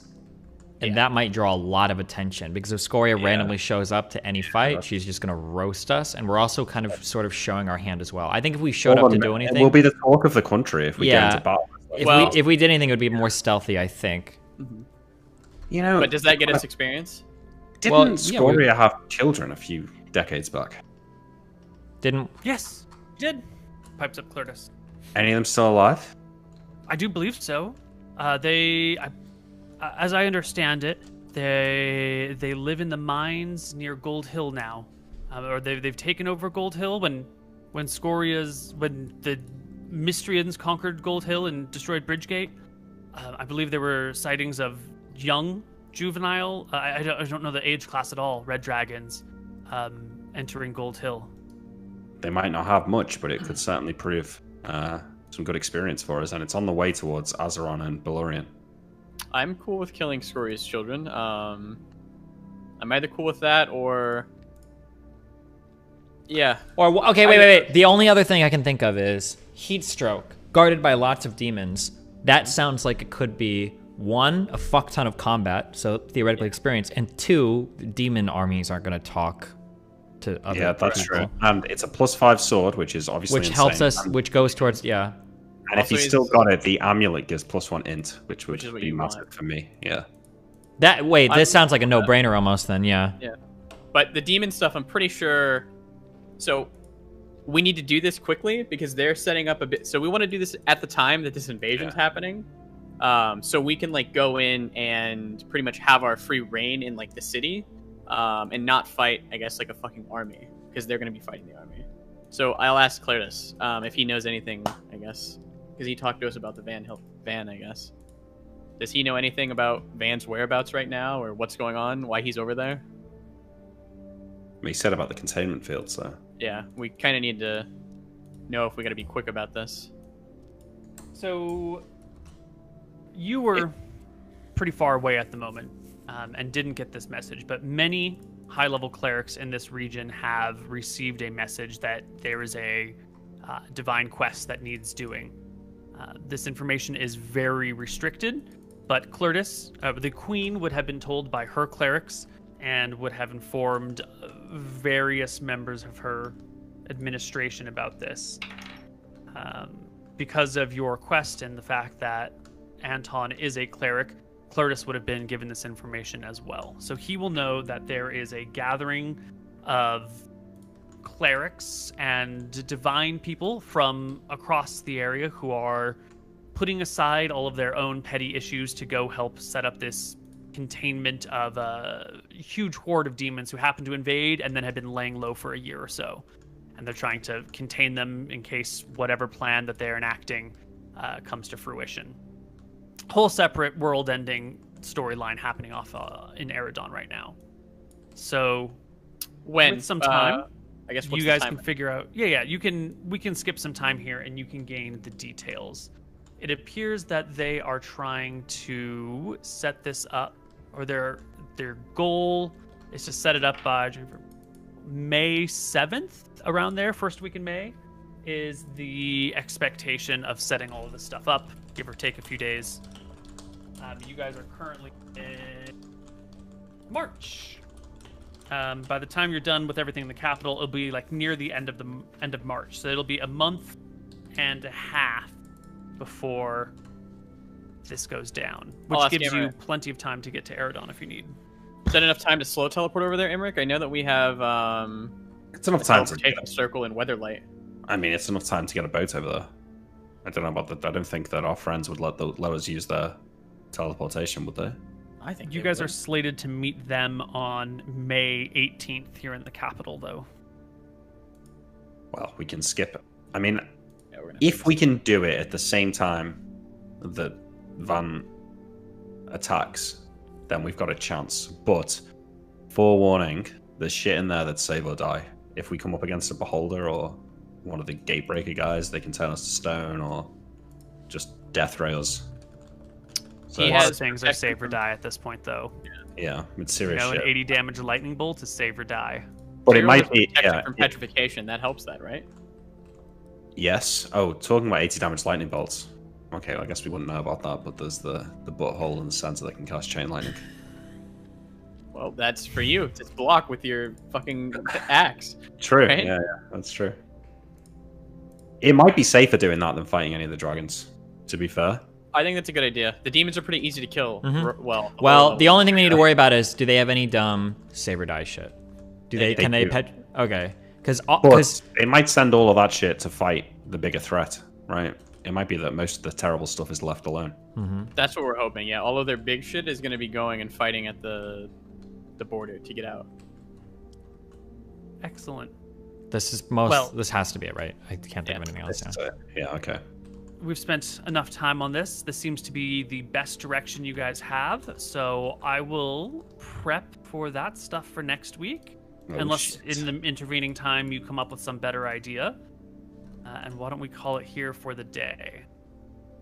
And when we come back next week, heat stroke, demons, separate world-ending storylines, +5 swords, artifacts of deities.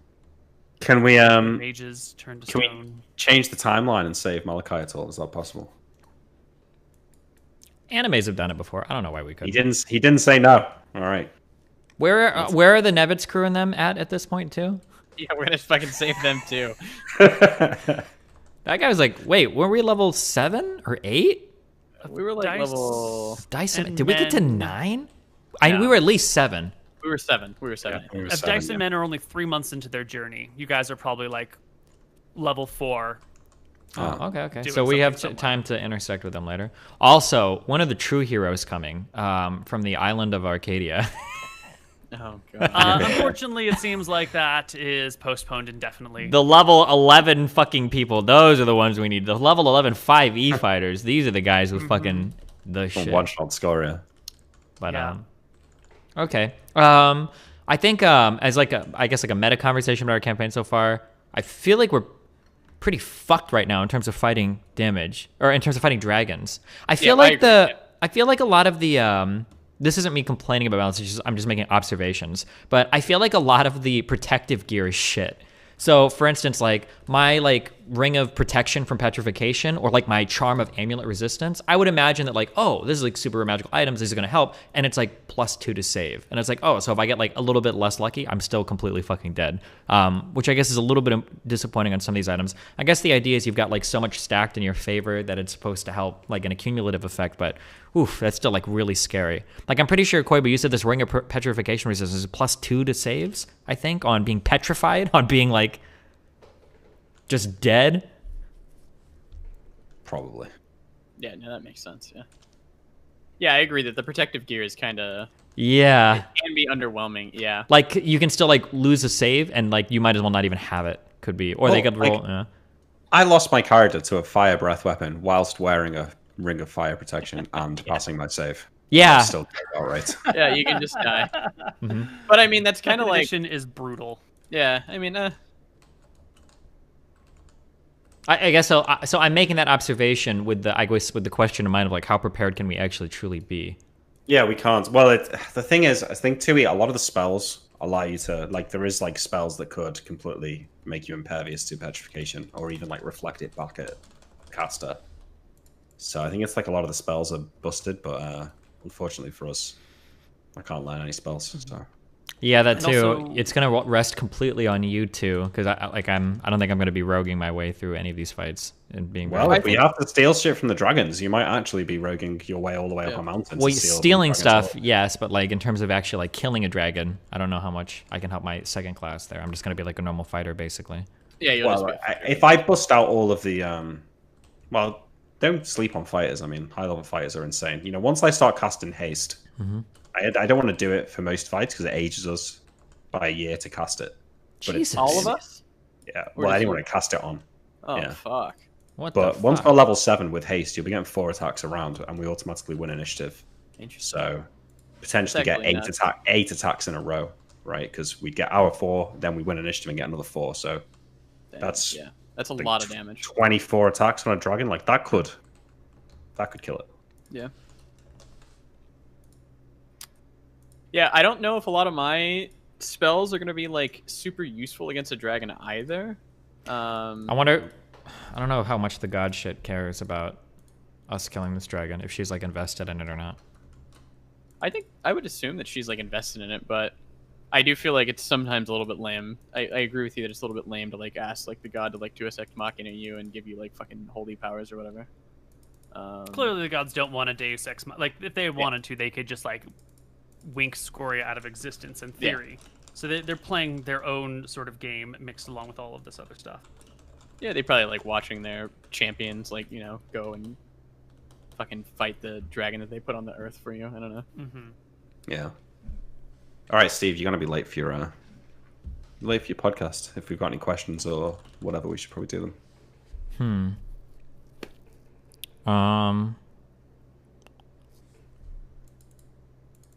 Fuck, I don't think so.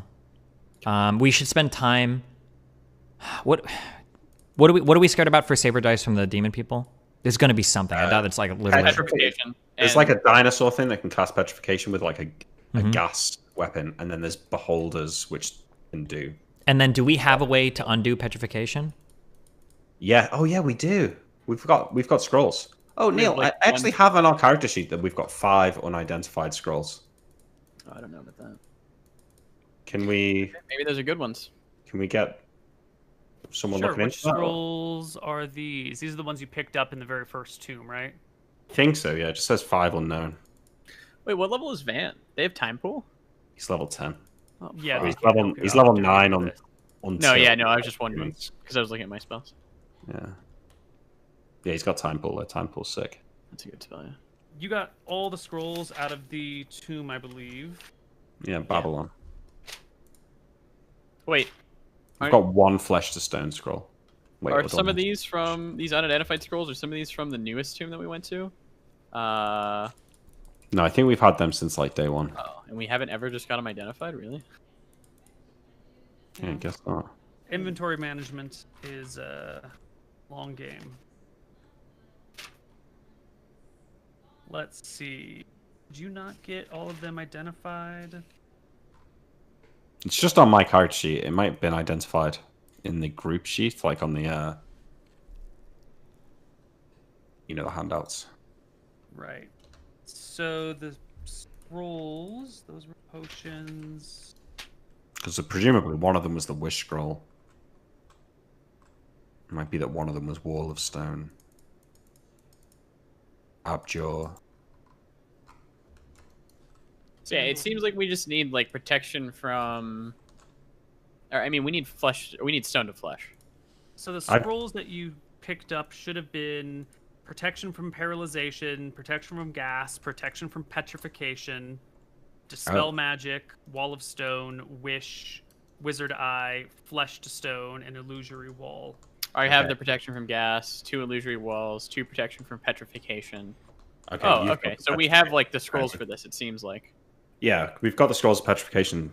That's great. I mean, Yeah. I have Which ones are you missing, Nick? No, I think that's good. I think that's. I don't good think we're one. missing anything yet. We're Yeah, good. yeah. Okay, you had wizard eye, flesh to stone, wall of stone, illusory wall. I have We use 7 wall of scrolls of stone, yeah. remove paralysis. What? I've never seen anybody paralyzed. Oh, we don't need that because we've got rings of free action now, so Yeah. useless. Wait, I so what get did you say for those scrolls of petrification stuff? Does that unpetrify That you? will, yeah, will turn you back to flesh. Yeah. Okay, but who Wait. is there? Only one of us that can read these, just to make sure. I have protection from petrification. What That is- should protect you, not Like full Yeah. stop, or give you a bonus to the save? I would No, assume it's that's a full bonus. stop. No, Oh. I think let me check it. Yeah, sorry, I don't We're have talking the about the scrolls, the protection Yeah. scrolls. protection from petrification. A 10-foot radius circle of protection extends from, moves with, and moves with the reader of the scroll. Everyone within its confines is absolutely immune to all attack forms, magical and otherwise, that turn flesh to stone. And how long is 5d4 this? rounds. 5d4 5d4. minutes. Plus anything for the caster, or is it just straight 5d4? No. 5d4. Oh, so this is okay. So we should be equipped to go deal with the demons then, right? That's Yeah, like we just have to 13, make sure 14 we minutes. read that scroll the 2nd we see. And But yeah, that's scary too, because if it's like we enter the city, there's a lot of strange things. What do you guys want to do? It's like, oh, I don't know. We walk in. It's like, oh, well, unfortunately, the 2 entry statues you were staring at gaze back into you. Roll a 1d20 minus 12 because these guys. What that scroll? What is the? How long does it last for when you cast it? 5d4 Five. rounds. 5d5 rounds. 5d4. 5d4 So an average of 12 minutes. minutes. Oof. And scrolls. That's a whole fight. That's an easy fight. Well, yeah, but I'm Yeah, not you're worried about a cast it fight. It's fast. easy to use it during a fight. What I'm worried about is like not being caught by surprise. So like we couldn't just use the scroll and enter a town and go explore. We would have to have some kind of forewarning. From what I've seen, I don't think most random statues will petrify you. I don't think I've ever seen that. It's usually like higher level monsters. Yeah, I mean, we don't know it, but Yeah, we it's don't a know. There giant could be like stone wall. traps and shit though, Dinosaur. right? I've just never seen a trap of petrification, but I wouldn't doubt that exists. One thing that, okay, actually, especially since I think we could plan really well for this. I think we could do that. Can animals be petrified? Yeah. Like I so have like hawks and stuff, so I could get them to you could just have like a dog or a coyote or some walking animal like in front of us, like 20 feet that walks before us, and if it gets petrified, then we cast a scroll, like stuff yeah, like that. I can't right? do that with my animal friendship though, but we could just train a dog like normally. I feel like we might struggle to get a dog to follow us to heat stroke across the fleshy ground. Listen, dogs are loyal motherfuckers, all right? If we tell them to Maybe. do some shit, they'll fucking Why do don't it. we talk about it next week before Yeah. we play? Yeah, we can. I don't want to figure be it through your ship. out. Okay, yeah. Think about it. We'll probably communicate to the room too, so we can be like super prepared for. Yeah. I'll do them there. Okay, so is our plan next week to do heat stroke entirely, or like start it? Or yeah, begin Yeah. the process to begin doing heat stroke. Okay. Yeah, I think so. Just making sure that It'll works. probably be a multi-session quest. Yeah, for sure. Nah, this is one and done, Koibu. Big quick one, Koibu. This is one and done. We're gonna Alright. candle in, grab the shit, candle out, easy. That's what I want to see. Let's Alright. do it. Wait, Okay. and we have stone to flesh, correct, Nick? Yes. So we can fix Georg if we want to. We could fix Georg, yeah. Wait, is that Gonna fuck important? us? We fix him and we kill him and we take his amulet. Well, is he evil? Is he bad? Is he good? Yeah, he's evil. Alright, Wait, we'll who check. is Georg played by Sean or Nick, or who is? So By Ryan. But Ryan. He's just had a baby, so even if we bring him back, I don't think he's going to be able to play. So. I don't mind Is he allowed to staying do that? Just cancel? What do you mean? Cancel culture. He just had the Around. baby. The guy's gonna be there for like 30, 40, 50 more years, right? He's got plenty of time to hang out with him, right? We need him for Yeah, D&D. true. That is true. That's more important. Okay. All right.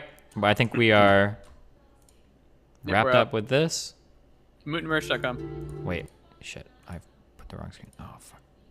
Oh my god, I'm fucking up so much right. Okay. Koibu, what's your next thing? Next week, next Friday, is our first session of a new campaign that I am presenting, but not actually running myself. It's called Deadly Dungeon. It's a spiritual successor to Fatal One. So the idea is there is a one big dungeon that the whole community is going to try and run, and each group that tries to run it will try and get so far, and then, you know, learning from their mistakes, learning what they've seen. The next group will try and create characters to overcome those tasks and get a little farther in the dungeon and get a little farther and a little farther. The details are being published on my Discord, but this is sort of a public event, and it's going to take people from our communities to come together and try and overcome these things. So if you think you have what it takes to optimize some characters for a 5e dungeon and to get in there and wreck some shit, Apollo Nick is going to be our DM for that. I'm going to be helping set everything up, and I think I might be running a couple of missions with some of my mods on that. If you're interested, head on over to our Discord, check out the Deadly Dungeon category and the DD party building, DD art and memes, and DD general to try and like sort together a party. And that's going to be fun. Starting next Friday, running probably every week until people can get through it. Hopefully we can, you guys will actually manage to overcome it. But Nick's a good DM and he's a clever guy, and I've seen what he's built, and it's going to be hella hard to get through. So that's what's coming up. Cool. What about you, AZ Greenzerg or AG Greenzerg? You can just, I've just been streaming. I've been doing a bit of sort of thinking about D&D recently. That's how I've got all this info about the dragons and like ideas for the wish scroll and stuff like that. So if you want to come by and help me brainstorm on this heat streak mission, maybe you can do that. And then also I'm doing this cooking competition. If you join the Discord, you can go and see what's going on. Just got to make a midweek meal, take a picture of before and after. And yeah, if it's one of the best, I'll cook it on stream and maybe you can win something. That's till the end of the month, right? Yeah. Great, PogChamp. I may enter. I'm looking forward to it. I'll make yours even if it's not in the top 2, Lucas. Good. Yeah. All right, cool. Very cool. Lucas, mootinmooch.com. What else? Yeah, mootinmerch.com. 10% off with Mootin VIP. Thanks. Just buy my merch. That's all I want.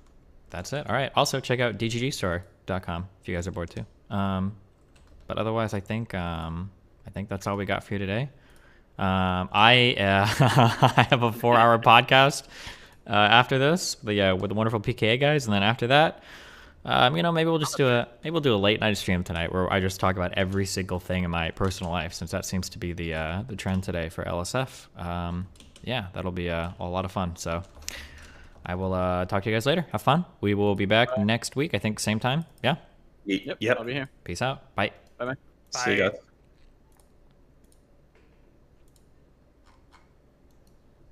All right. Yeah. Thanks for the game, guys. Yeah, thanks a lot. Yeah. Yeah, okay. I can't think of anything. It'd be fine for me. I move on the 19th, but Gotcha. All right. Have fun. See you guys later. Bye.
Well, my children.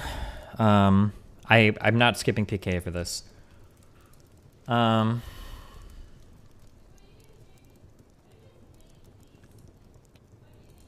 going to I guess I going through this at the end. This is just gonna be like really sad. I'm kind of like skimming through the document.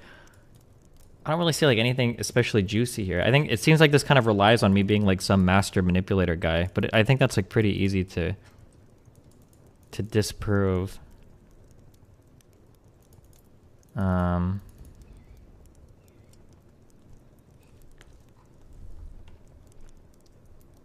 having a hard time believing Bose and Destiny went to his employer. Kind of, yeah, but did he say who the employer? Now that sounds bad, but I don't. Did he say who the employer was? Because it actually makes a lot more sense when you get that piece of the puzzle.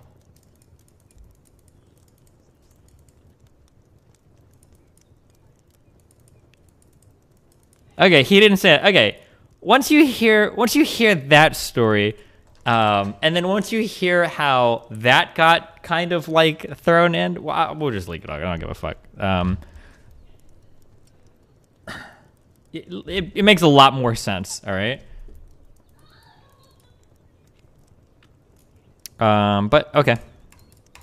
Anyway, I gotta go do a 4-hour podcast. I'll be back. Stay safe, guys. I love you all very much. I look forward to the 10,000 viewer stream tonight, covering every aspect of my personal life. And yeah, have fun. Ribberino, cappuccino, my duderinas. I am gonna say, I am feeling a little bit cucky though. I don't know if I'm gonna ever drop the big nuke. I shouldn't have threatened it, because honestly, I just kind of feel bad, because it's just something like really, really fucked up that he did in his personal life to a friend a long time ago, and I don't know if that's relevant. I don't know if that other friend actually knows about it though. But it would literally be, if I was dropping that, it would just be to be like a vindictive piece of shit. Yeah, I don't know. I just feel bad doing it, but we'll figure it out. I don't even know if Bob knows that I know this actually, but who knows? We'll see. Rip one.